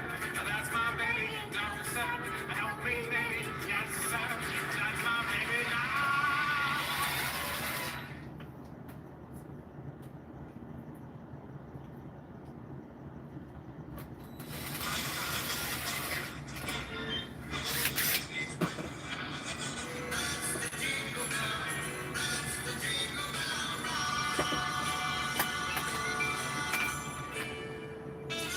AM 570, the North Pole's only radio station. The Channel. Buck Steckler back here with you. That was Bonnie Helms with a little Jingle Bell Rock. Let's enter Bernard in the Weather Center. Traffic, weather, Bernard. Ernie, how's it looking out there? It's the North Pole, man. It's cold. How cold is it, Bernard? Football Ranger had to be jump-started. Let's go. Thank you, Bernard. Traffic and traffic.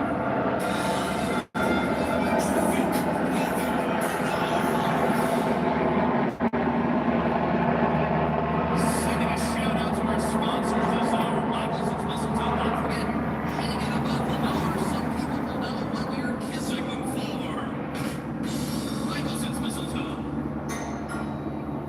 Well, who's that at the door? Oh, Bernard, but we have a treat for all the elves listening out there this Christmas. The big boss is working hard right now, but someone has to stay back and keep us all in line. Welcome to the program, Mrs. Claus.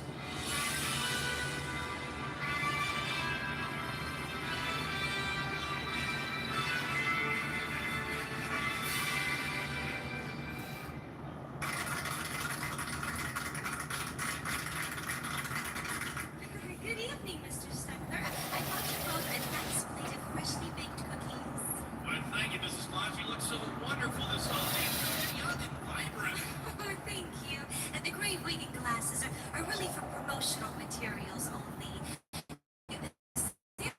I are only 487, not 900 like people think. And I've had a little work done. Well, we all know that you've had a busy night of work, and your husband had a busy night of work. But Bernard told me that you've been keeping busy yourself. I heard on the slips. It says here that you've got a new album coming out this year. I do. I've always got a kick of exploring my artistic side. All right, well, let's take a listen to the first track. World premiere here, elves. It's called Holly Jolly Bling Blang, the Chill AM 570. Yo, Mrs. Claus in the house. 2012 Christmas. It's that time of year when you always disappear. Presents under the Christmas tree, but you always forget about me. Girls and boys, toys, can't we just talk about our feelings? I mean, come on, Santa, can't we just talk about our feelings? Chill.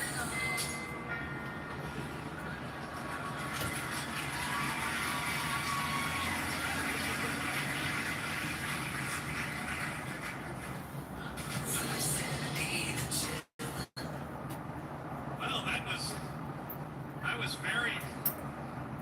Let's take a moment for traffic with Bernard. Yo, Mrs. C. That was like so totally dope. Bernard, hey, how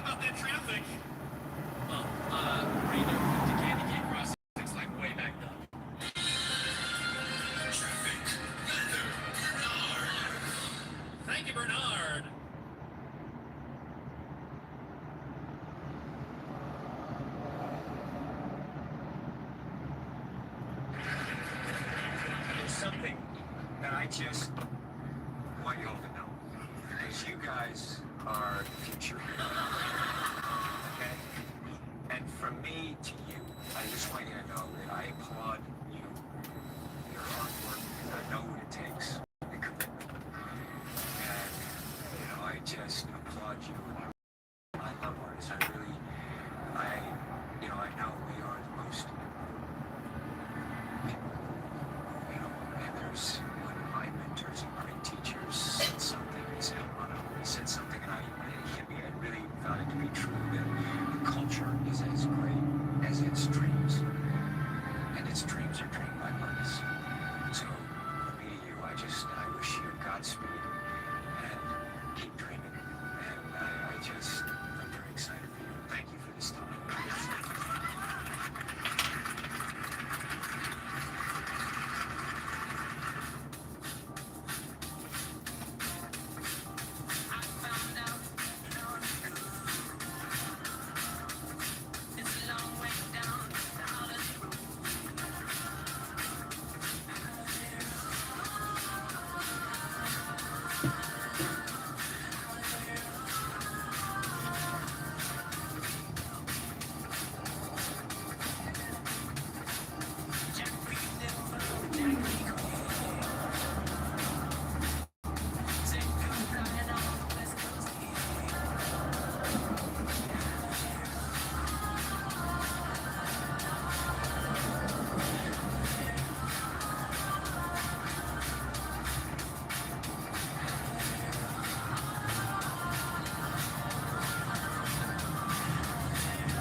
Friends, what's going down, friends? Welcome to another live stream. The opening clip, you heard Tom Cruise babbling about to an audience of members of the Actor Studio, which has a very dear place in my heart, babbling about the wins and gains of L Ron Hubbard, using a quote there saying something about civilization is only as great as its dreams, and its dreams are dreams by artists or some shit. Thank God I can't even fucking remember this crap. Anyways, what we're going to be talking about today, this is the knowledge report part of the channel. Sorry, my friends, let me get my shit together. I'm so fucking tired. I've been up for like a day and a half. I won't bother you with what's been going on, but this one's probably gonna suck because I'm just so tired and I don't have the enthusiasm. But perhaps you guys can bring me up and get me through this fucking thing. But this is near and dear to my heart. This is something I wanted to talk about for a while. The Actor Studio played a pivotal role in actually Scientology, and I'm sure we'll get into that as we go through these clips. But I found John Travolta and Tom Cruise talking to students at the Actor Studio, planting seeds to an unknowing audience about some principles of Scientology, all the way up to and including government involvement. When we get to John Travolta, we'll get into that. So what we're going to do is I'm going to show you a little bit about the Actor Studio. We're going to hang out. Like I said, I'm tired, so let's just watch some fucking videos that I compiled. But there's a sequence. We're going to watch a video on the Actor Studio so you can see what the hell that's all about. And then I compiled these clips of Tom Cruise and John Travolta talking to the audience, and we'll go through them one by one. And if you can see what the concepts that they're talking about are, if you can guess them, put them in the chat. Play like a little guessing game. And then we'll go through, I'll break down what they're actually talking about.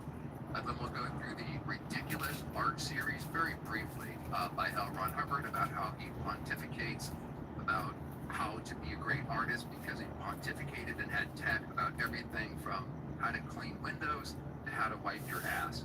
So we'll blaze through that, and then I'm going to start your questions as we go, and we'll answer some questions at the end and or comments, and then also, if you want to participate, because this is a participatory stream, as always, I'll throw your comments up if they appertain to what we're talking about, and let's get into it. So where to start?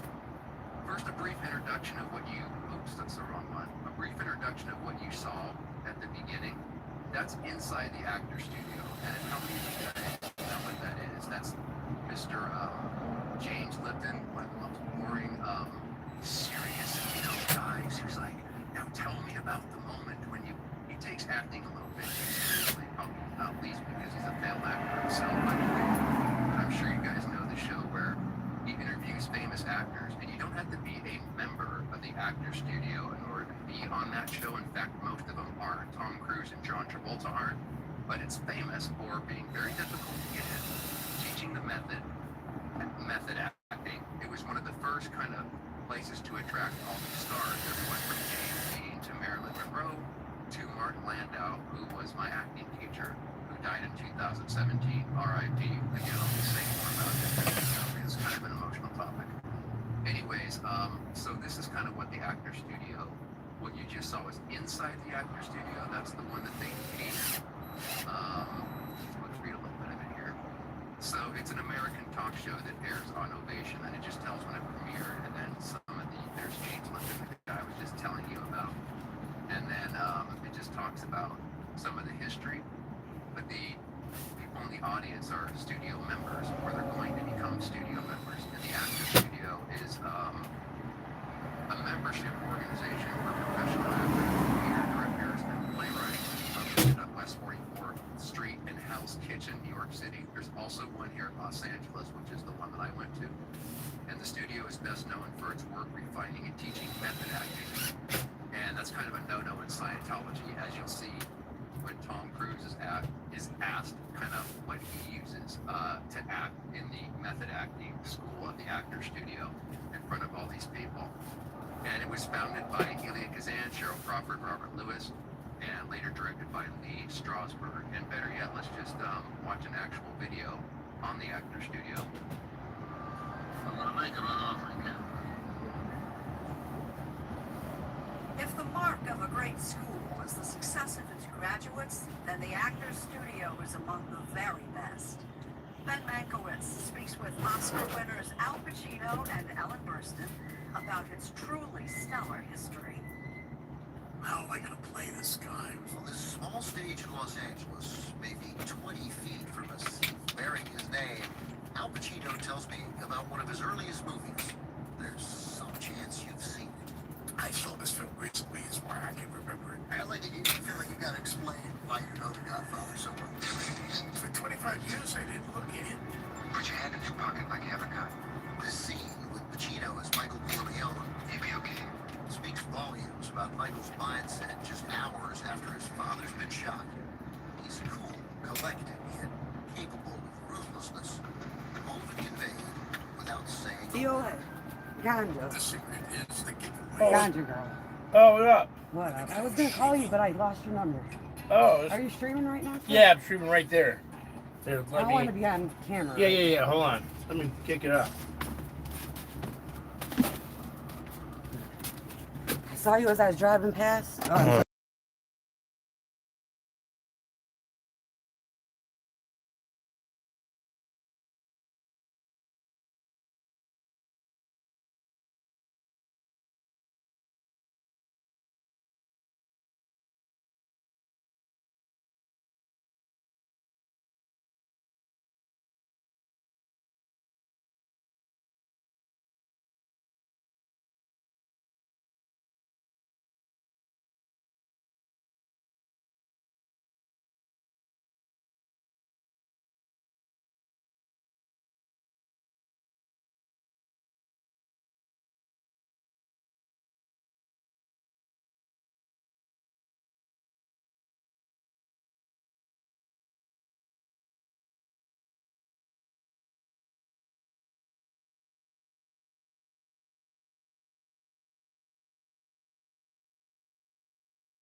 No more child auditing.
test us out that day, and then we got a call like a week later saying that we got in. Also, me and Nick said if we both don't get in, neither of us are going, because we like Bobby's class and we didn't want to like stop hanging out at different classes.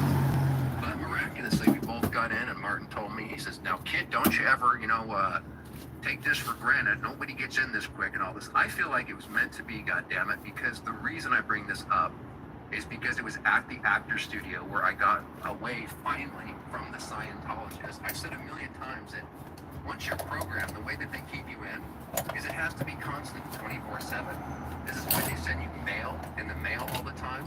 They call you up. They always try to get you to go on course. They always want you to keep connected, because I swear, if you pull away from the mind control for any length of time, your mind can start to figure shit out and start to revert, or like actually start to critically think and reboot again. So it was getting away from all the Scientologists, getting into Martin Landau's class where I was around normal people, which was terrifying, to be honest with you, because I didn't have the safety of the Scientologists. It was that environment that started me to subconsciously doubt and question Scientology, even though I didn't know anything was wrong with it yet. And then also, as you guys know that are following the channel, he wasn't a friend. He was trying to get back at me and make me wrong, as they would say, for being in the cult. But it doesn't matter, because I love him for doing this. He was a frenemy that dropped off a stack of books on my doorstep.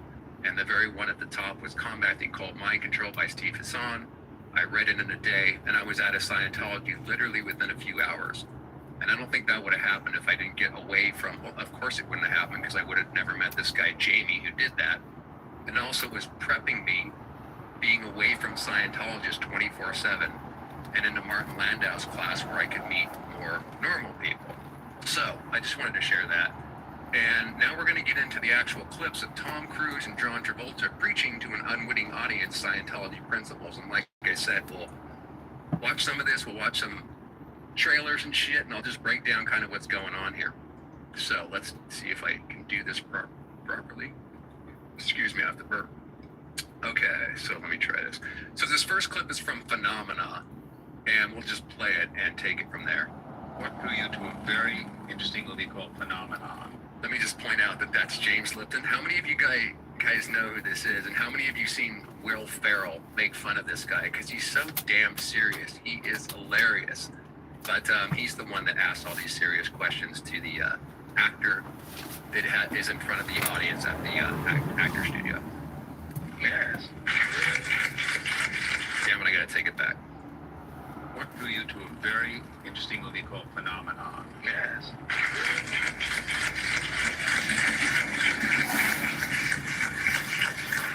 Phenomenon is one of my favorites. What appealed to you about it? By the way, the sound is really shitty on this particular clip, and a couple more. It's not bad, so don't be turned off too much by the sound. I actually fixed the sound when I edited these together, so this is better than it actually sounds on YouTube. But hopefully you can still hear it, and it's not bad for the rest of the clips. Agent sent me the script called Phenomenon, and I read it in a hotel room in Florida. I cried so hard, I sobbed so hard, that I threw the script against the wall, and I sat there and sobbed for about 20 minutes, uncontrollably, because it was about greatness. It was about a person that was willing to love people. By the way, if you guys get any of the Scientology concepts that he's dropping, he just dropped one of them. Go ahead and take a crack at it. Chat, test your Scientology skill. I'll rewind it just so you can hear it. Controllably. Because it was about greatness. It was about a person that was willing to love people in spite of reasons. Sorry, I have to take it back a little bit because I wanted to point something out when he talks about actually getting the script of Phenomenon. I cried so hard, I sobbed so controllably. Sorry, man, I just started over. Like, very interesting movie called Phenomenon. Yes.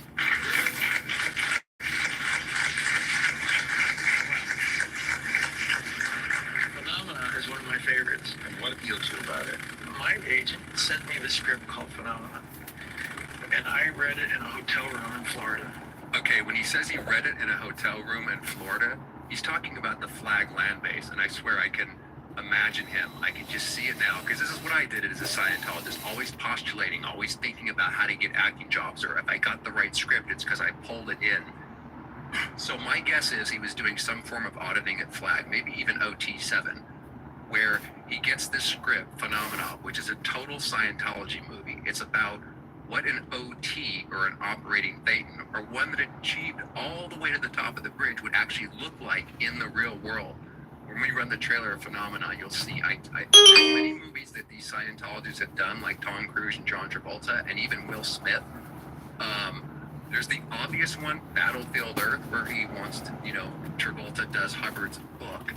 And then the Last Samurai, I believe The Last Samurai with Tom Cruise, that was based on him once. That was based on his idea of how to translate Scientology to that film.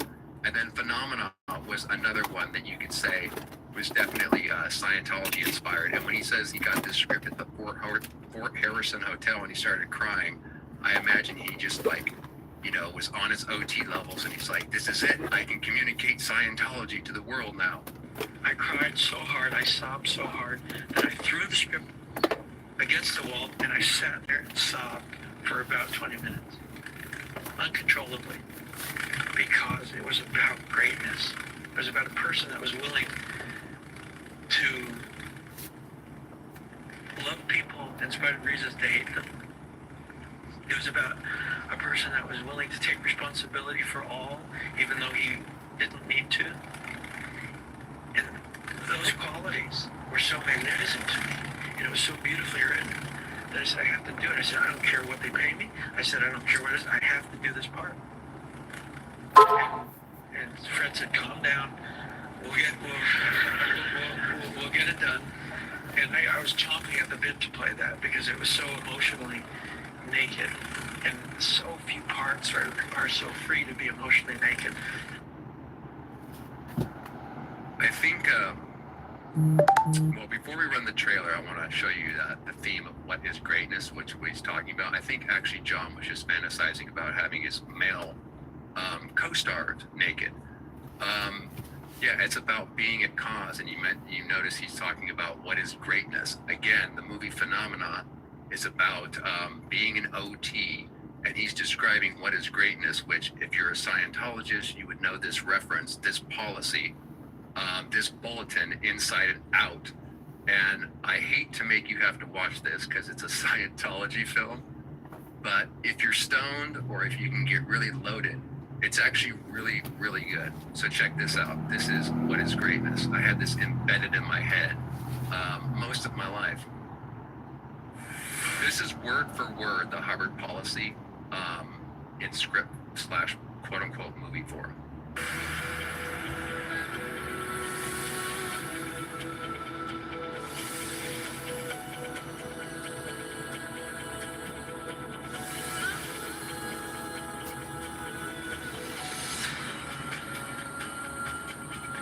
The hardest task one can have is to continue to love his fellows despite all reasons he should not. And the true sign of sanity and greatness is to so continue. For the one who can achieve this, there is abundant hope. For those who cannot, there is only sorrow, hatred, and despair. And these are not the things of which greatness, or sanity, or happiness are made. A primary trap is to succumb to invitations to hate. True greatness merely refuses to change in the face of bad actions against one. And a truly great person loves his fellows because he understands them.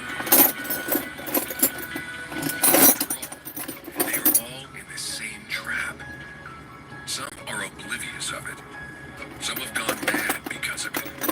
Some act like those who betrayed them. But all are in the same trap. The generals, the street sweepers, the insane. They act the way they do because they are all subject to the same cruel pressures of this universe. Some of us are subject to those pressures and still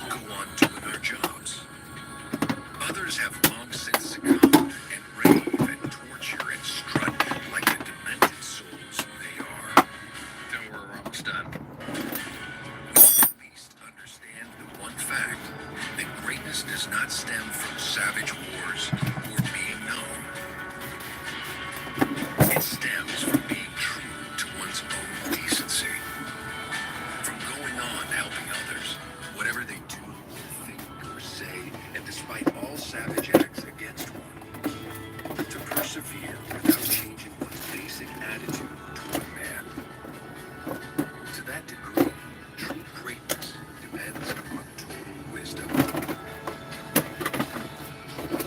Why should one change and begin to hate just because others have lost themselves and their own destinies are too cruel for them to face? The real lesson is to learn to love.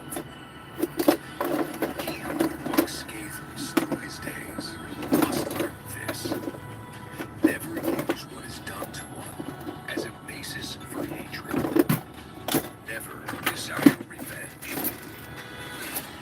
It requires real strength to love man, and to love him despite all invitations to do otherwise, all provocations, and all reasons why one should not. I love these shots of just random people making it rain and looking at the camera. There's no actual feed, and the pictures are so literal. There's like really no art at all behind these ridiculous things. Happiness and strength endure only in the absence of hate. To hate alone is the road to disaster. To love is the road to strength. To love in spite of all. These random leaves and shit. Okay, we're almost done. The secret of greatness. It may very well be the greatest secret in this universe. I thought the greatest secret in this universe was revealed on OT3 after you paid hundreds of thousands of dollars in 10 years of your life when you're told that literally OT3 is the secret of the universe. Anyways, guys, I know that looks ridiculous and it's like, again, I don't know anybody fall for this, but I didn't know that the person who wrote that was a madman. It was the opposite of everything that he said. But if you strip away the corn, if you strip away the cheesiness of that film, and you don't know Hubbard's background like I did growing up as a young chap, listening to these kind of words, there's some wisdom in there, you know? Yeah, it's good to rise above hate and not succumb to reasons to hate and to grow your character and to learn wisdom that way. But then, of course, when you realize he just kind of stole all this shit, he, like I said, was the opposite, it becomes a bit of a different story. I want to take up some quick comments that you guys are making along the way. Take a little intermission here. Oh, thanks, Chow. That was in reference to the actor studio. No, they didn't forget to mention me. My acting career got just a little sidetracked once I woke up out of Scientology and went on a different adventure, shall we say. Yeah, NLP. What's up, Martha? NLP uses a mirroring imaging stuff. Imaging, yes, exactly. Mirroring and mimicking people, of course. It's, you know what's really weird about that, my friends, is like, so as a kid, I did these mirroring drills on something called the TRs and Objectives course with my auditor. And just doing these things without knowing what I'm doing, simply copying and trying to keep up with my auditor, just practicing or just doing something like that already made me bond in a subconscious way to kind of do what my auditor says, to try to be like him, to mimic him, just by doing these little theater games hour after hour, week after week. It's amazing how it actually works to subtly take you over when you just seem like you're playing little theater games with your freaking auditor. Brad, what's up, dude? Isn't method acting pretty much Scientology? Well, when you hear Tom Cruise clip, he does not do method acting. He uses the imagination.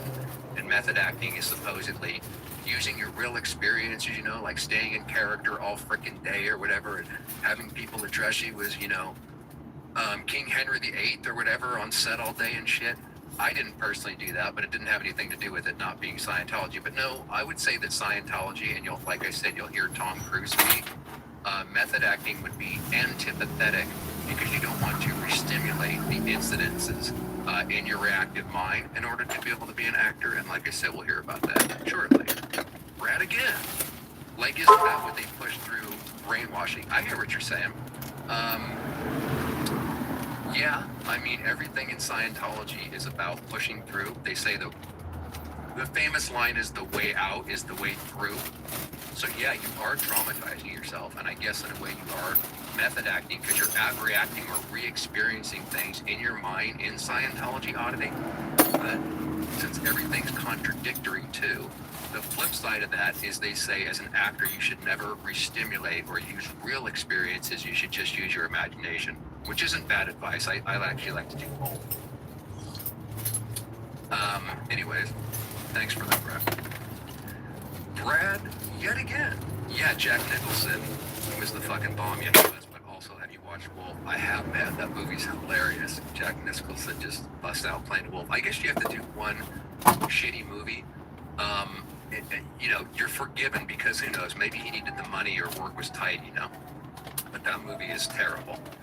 Don, what's up? An even better movie is Powder. Powder. Wasn't that directed by that pedophile who also did Jeepers Creepers? Do you know who I'm talking about? Victor Salva? Is that what Powder is? This kind of gay or LGBTQ or whatever, XTYZ movie or something. Correct me if I'm wrong, Dom, but I do vaguely remember that because I think that was done by Victor Salva, directed by him. Kelly Cross, invitations to hate, you mean like Scientology does all the time? Yeah, exactly. Hubbard is the exact opposite of what we actually heard there. So let's watch the next clip. Throw the chat back up. Okay, make sure I can do this right. So here's phenomena and applying what is greatness, which we just suffered through, and Travolta, you know, being at Flag Land Base, getting the script, begging his agent, crying, feeling like he found like the ultimate way to communicate to Scientology. You can hear him literally talking about in this movie about OT abilities.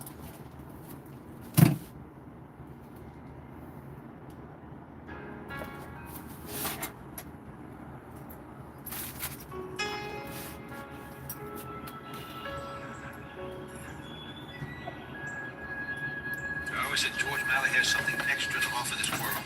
I said that the day I circumcised him. Happy birthday, George. Happy birthday, buddy. Great. It's great. 37.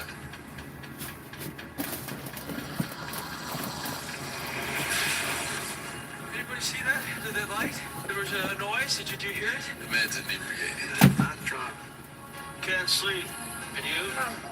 What's happening here, George? Lately, things have been so clear to me. Just understand quicker. I just can't stop feeding myself. I read three books a day. Ever since The Sight. It was a damn light.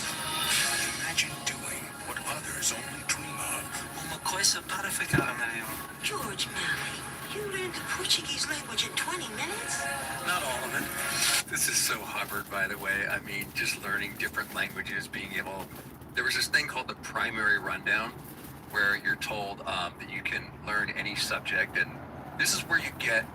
There's so many courses in Scientology that are, shall we say, way over the mark in terms of abilities that any normal human would ever be able to have. And so nothing's out of range with Scientologists. And that's why when you watch those ridiculous videos of those testimonials where someone says, I can climb Mount Kilimanjaro now, and I can put a man on the moon and all this shit when they've just done like the basic study course, this is the kind of lunacy that's kind of Scientology inculcates in you. And I'm sure why John was so, you know, inspired by this thing. Continuing on with the film. Experiencing what others can't understand. And I'm trying to tell you, It's way beyond you can't understand it. that I think that there's an earthquake coming. He's nice, isn't he? Yeah, but he thinks he saw a UFO and he thinks he can predict earthquakes. And believing what you never thought possible. Receive it one more time.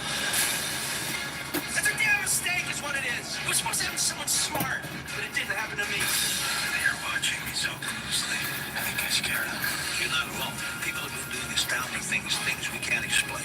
Can't they just look in his eyes and see who he is? Is it close enough? You tell me. It's pretty close. What do you mean by genius? He's basically off the chart. I don't think he's testable. If you think there's something, you should see him move stuff in spring. Me the rest of my life. Love you for the rest of mine.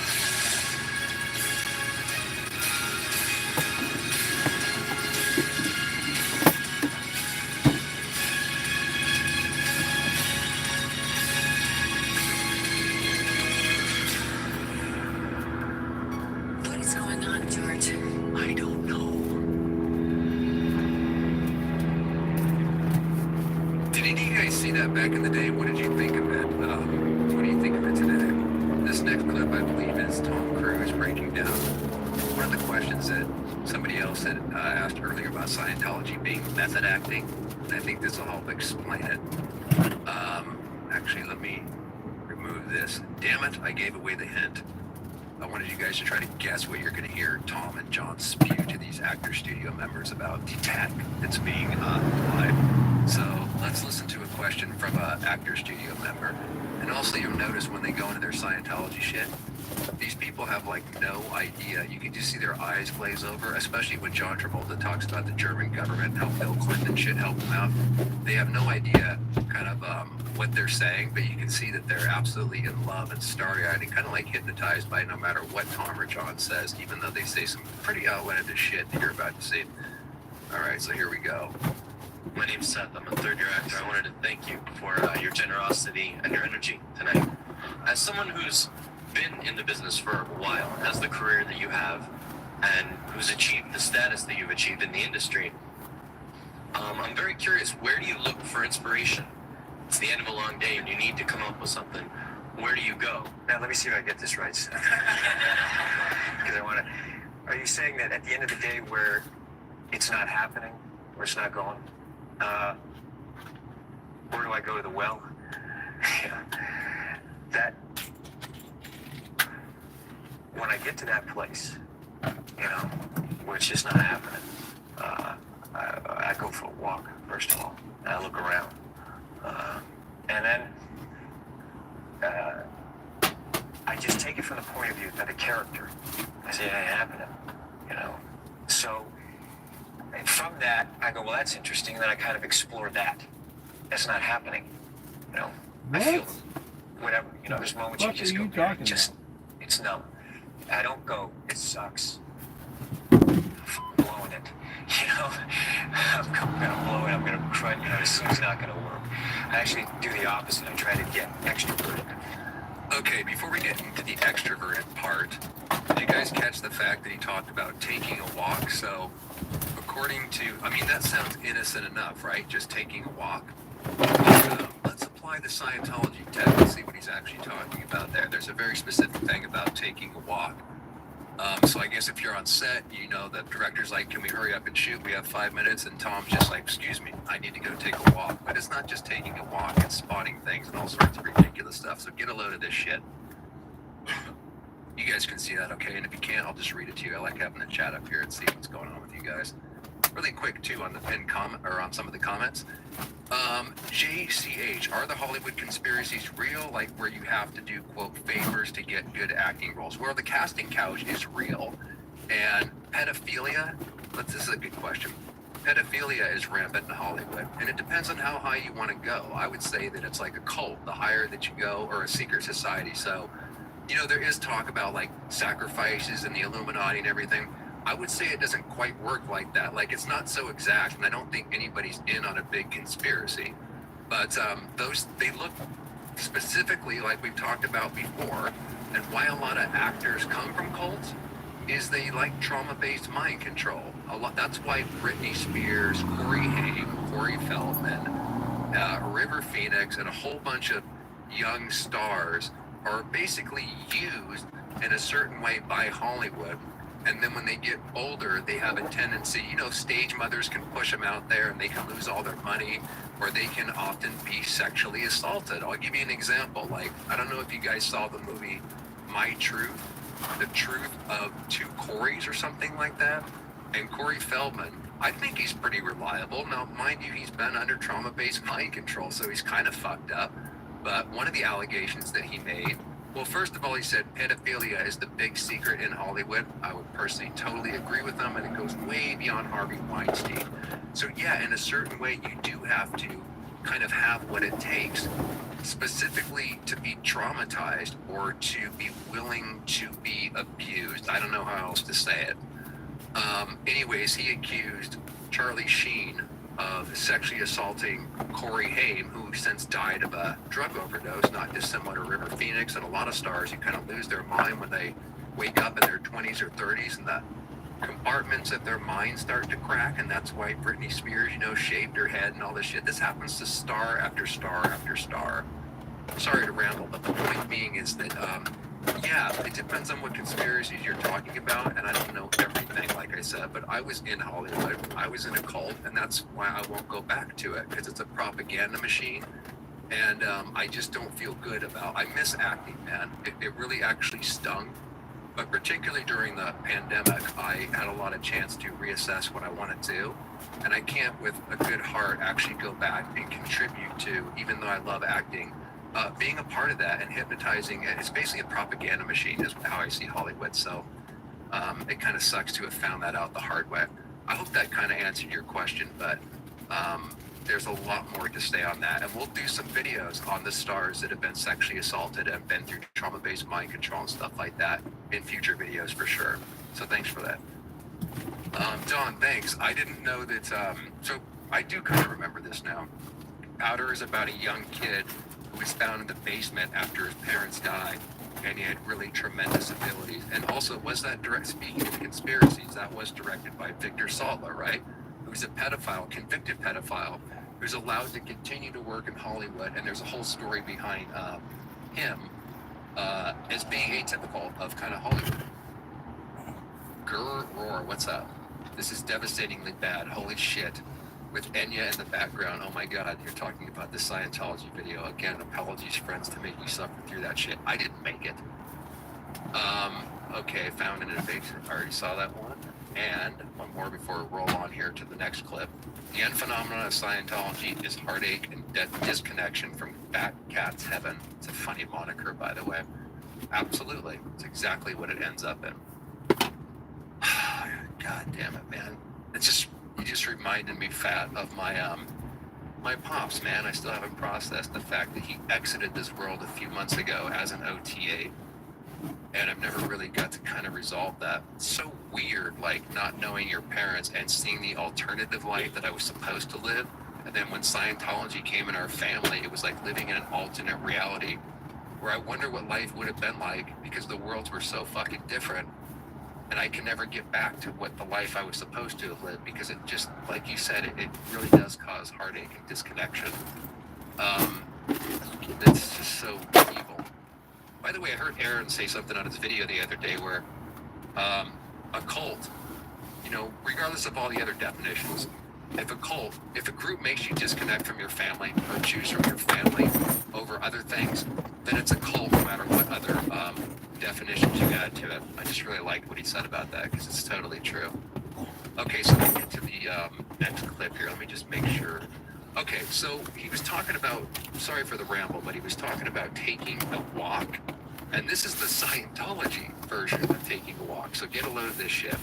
This is some of the Scientology crap that Tom Cruise just slipped in there where the audience thinks one thing and this is what he's really talking about.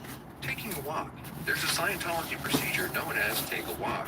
This procedure is very, very easy to perform. Yeah, no shit, you just take a walk. When you feel tired after finishing your work, no matter if the thought of doing so is almost all that you can stand and do without falling through the floor, you should go out and walk around the block until you feel rested. This is what sorry to interrupt again, but I just wanted to say one thing.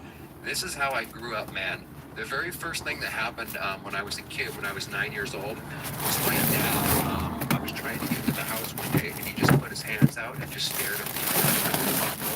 And that was my introduction to what the fuck is wrong with my dad? Like, what are we doing here? And then as I got into Scientology, I would do ridiculous things like that and taking a walk. So whenever I had a problem, my dad would say, go take a walk, what we're about to read. Or when I would get sick, he would say, or when I would have a pain, he would say, feel my finger, thank you. Feel my finger, thank you. It's almost like being molested. These are all the strange, weird things. Looking back as a kid, to thrust that on a kid, to do all these weird things like my dad did, such as this take a walk. It's just so evil under the guise of something innocuous. Anyways, continuing on. You should walk around the block and look at things until you see the things you are walking past. It does not matter how many times you walk around the block. Just keep going around the block until you feel better. In doing this, you will find that you will become a bit brighter at first, and then you will become very tired. You will become so tired that you, quote, know now that you should go to bed and have a good night's sleep. But this is not the time to stop walking, as you are walking through the exhaustion. Again, Brad the Champion, we were talking earlier about the kind of the method shit. Isn't Scientology method acting and breaking through things? Yeah, in a way, it's exactly like that. The way out is the way through, and somehow when you're tired, the idea is to push through exhaustion when a normal human and a non-traumatizing way of handling this would be to go to sleep. You are, in fact, making the exhaustion go away by walking, but you are not yet done. Who says who? These are the kind of things that I went right past when I was reading them. If I had a critical mind to think with, I'd say, you just made that up. How does making the exhaustion go, how does walking make exhaustion go away? That's ridiculous. God damn. You're not handling the exhaustion by physical Meter guy exercise. again. The physical exercise has always appeared to be the most important thing to people, but the exercise... I got a complaint on you for not having a permit, alright? Yeah. Is that? What? I have a complaint on your vehicle for not being parked in a permitted area without a permit. Okay. Can you move it for me? Yeah, I'm moving right now. You can park any meter on Sunset Free right now. All right, cool. Thank you, man. Yep.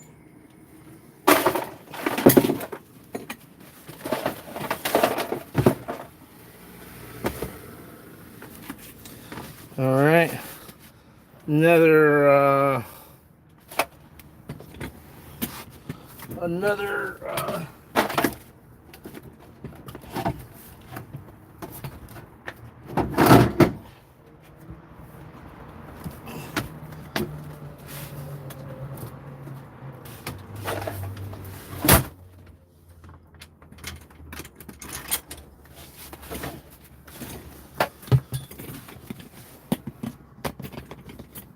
yeah, great parking service here.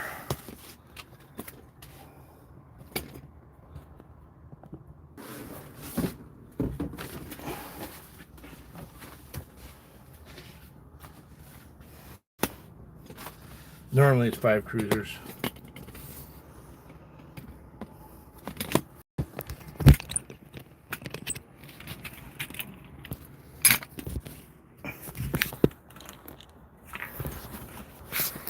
The parking brigade.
Parking enforcement.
Oh, there's a whole swarm of them out here. Child auditing's not okay. Child auditing's not okay. Child auditing's not okay.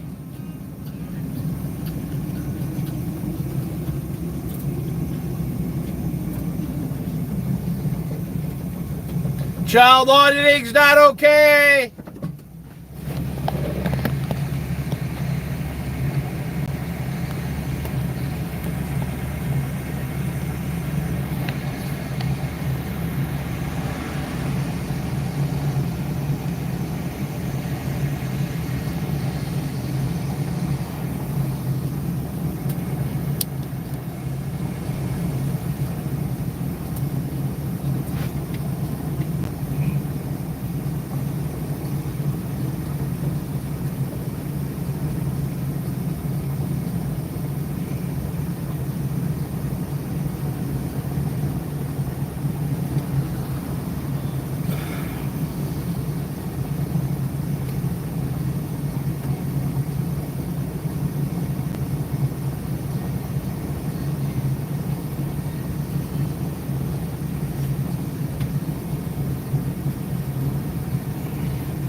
Alright, I'm at 6 hours. I'm out. I did my shift. Much love, y'all.